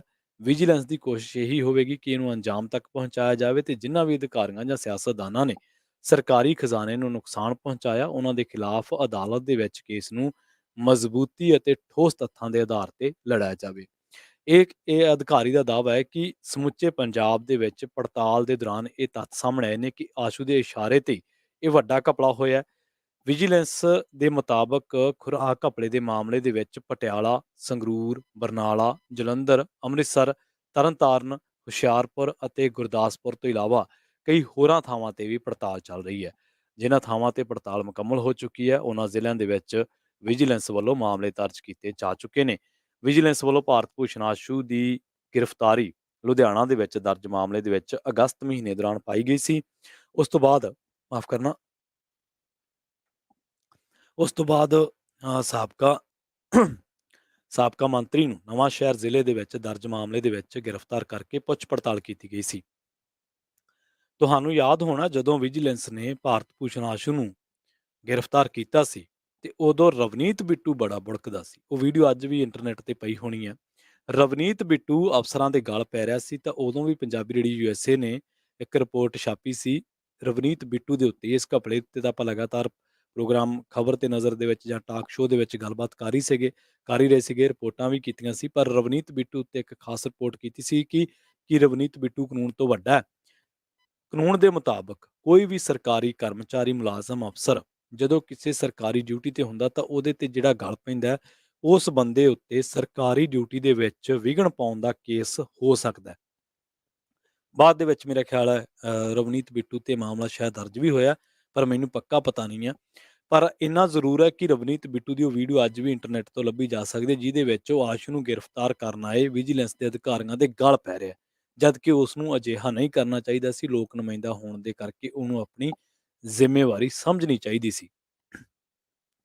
ਪਰ ਜਦੋਂ ਖੈਰ ਉਸ ਤੋਂ ਬਾਅਦ ਤੁਹਾਨੂੰ ਪਤਾ ਕਾਂਗਰਸੀਆਂ ਨੇ ਇਸ ਮਾਮਲੇ ਦੇ ਵਿੱਚ ਧਰਨਾ ਵੀ ਦਿੱਤਾ, ਪਰ ਅਸਲ ਦੇ ਵਿੱਚ ਵਿਜੀਲੈਂਸ ਦੀਆਂ ਕੁਝ ਲੰਘੀਆਂ ਕਾਰਵਾਈਆਂ ਜਿਹੜੀਆਂ ਉਹ ਥੋੜ੍ਹੀਆਂ ਜਿਹੀਆਂ ਸ਼ੱਕ ਦੇ ਆਧਾਰ ਤੇ ਵੀ ਰਹੀਆਂ ਨੇ, ਸ਼ੱਕ ਦੇ ਘੇਰੇ ਦੇ ਵਿੱਚ ਰਹੀਆਂ। ਤੁਹਾਨੂੰ ਯਾਦ ਹੋਣਾ ਜਦੋਂ ਬਾਦਲਾਂ ਦੀ ਸਰਕਾਰ ਆਈ ਸੀ ਤੇ ਉਸ ਤੋਂ ਪਹਿਲਾਂ ਕੈਪਟਨ ਅਮਰਿੰਦਰ ਸਿੰਘ ਦੀ ਲੁਧਿਆਣਾ ਸਿਟੀ ਸੈਂਟਰ ਦੇ ਮਾਮਲੇ ਦੇ ਵਿੱਚ ਪੜਤਾਲ ਕੀਤੀ ਗਈ ਸੀ। ਉਸ ਪੜਤਾਲ ਦੇ ਵਿੱਚ ਕੈਪਟਨ ਦੇ ਖਿਲਾਫ ਕਾਫੀ ਸਬੂਤ ਮਿਲੇ ਸਨ। ਉਦੋਂ ਵਿਜੀਲੈਂਸ ਦੇ ਜਿਹੜੇ ਮੇਨ ਕਰਤਾ ਧਰਤਾ ਸੀਗੇ ਉਹ ਸੀਗਾ ਸੁਮੇਧ ਸਿੰਘ ਸੈਣੀ। ਬਾਅਦ ਦੇ ਵਿੱਚ ਵਿਜੀਲੈਂਸ ਨੇ ਇਹ ਕੇਸ ਵਾਪਸ ਲੈ ਲਿਆ, ਕਹਿਤਾ ਜੀ ਕੈਪਟਨ ਅਮਰਿੰਦਰ ਸਿੰਘ ਦੇ ਖਿਲਾਫ ਬਣਦੇ ਸਬੂਤ ਨਹੀਂ ਮਿਲਦੇ। ਉਸ ਤੋਂ ਬਾਅਦ ਫਿਰ ਇਹ ਧਾਰਨਾ ਲੋਕਾਂ ਦੀ ਪੱਕੀ ਹੋ ਗਈ। ਲੋਕਾਂ ਨੂੰ ਇਹ ਪਤਾ ਲੱਗ ਗਿਆ ਕਿ ਇਹ ਦੋਨੇ ਪਰਿਵਾਰ ਆਪਸ ਦੇ ਵਿੱਚ ਮਿਲੇ ਹੋਏ ਨੇ, ਕਿਉਂਕਿ ਜਦੋਂ ਕੈਪਟਨ ਦੀ ਸਰਕਾਰ ਆਈ ਤਾਂ ਬਾਦਲਾਂ ਨੂੰ ਜਿਹੜੇ ਕੇਸਾਂ ਦੇ ਵਿੱਚ ਸੱਦਿਆ ਜਾਂਦਾ ਸੀ, ਆਵਾਜ਼ਾਂ ਵੱਜਦੀਆਂ ਸੀਗੀਆਂ, ਉਹ ਕੇਸ ਬੰਦ ਹੋ ਗਏ। ਉਸ ਤੋਂ ਬਾਅਦ ਜਦੋਂ ਬਾਦਲਾਂ ਦੀ ਸਰਕਾਰ ਆਈ ਤੇ ਕੈਪਟਨ ਦੇ ਖਿਲਾਫ ਕਲੀਨ ਚਿੱਟਾਂ ਵਿਜੀਲੈਂਸ ਨੇ ਦੇ ਦਿੱਤੀਆਂ। ਖਬਰਾਂ ਅੱਜ ਵੀ ਗੂਗਲ ਤੋਂ ਕੱਢੀਆਂ ਜਾ ਸਕਦੀਆਂ ਨੇ, ਉੱਥੇ ਹੀ ਪਈਆਂ ਨੇ, ਕਿਤੇ ਨਹੀਂ ਗਈਆਂ। ਸੋ ਖੈਰ ਆਪਣੇ ਪ੍ਰੋਗਰਾਮ ਖਬਰ ਤੇ ਨਜ਼ਰ ਦਾ ਸਮਾਂ ਸਮਾਪਤ ਹੋ ਚੁੱਕਿਆ ਹੈ। ਪੰਜਾਬੀ ਰੇਡੀਓ USA ਦਾ ਅਗਲਾ ਪ੍ਰੋਗਰਾਮ ਅਪਡੇਟ ਅਮਰੀਕਾ, ਜਿਸ ਦੇ ਵਿੱਚ ਅਮਰੀਕਾ ਦੇ ਨਾਲ ਵਿਸ਼ਵ ਭਰ ਦੇ ਵਿੱਚ ਵਾਪਰੀਆਂ ਅਹਿਮ ਤੇ ਵੱਡੀਆਂ ਖਬਰਾਂ ਬਾਰੇ ਤੁਹਾਨੂੰ ਦਿੱਤੀਆਂ ਜਾਣੀਆਂ ਖਾਸ ਜਾਣਕਾਰੀਆਂ। ਮੈਨੂੰ ਪ੍ਰਵੀਨ ਸ਼ਰਮਾ ਨੂੰ ਦਿਓ ਇਜਾਜ਼ਤ। ਜੁੜੇ ਰਹੋ ਪੰਜਾਬੀ ਰੇਡੀਓ USA ਦੇ ਨਾਲ ਤੇ ਆਖਿਰ ਦੇ ਵਿੱਚ ਇੱਕ ਵਾਰ ਫਿਰ ਤੋਂ ਤੁਹਾਨੂੰ ਸਭ ਨੂੰ ਪਿਆਰ ਸਤਿਕਾਰ ਸਹਿਤ ਸਤਿ ਸ਼੍ਰੀ ਅਕਾਲ।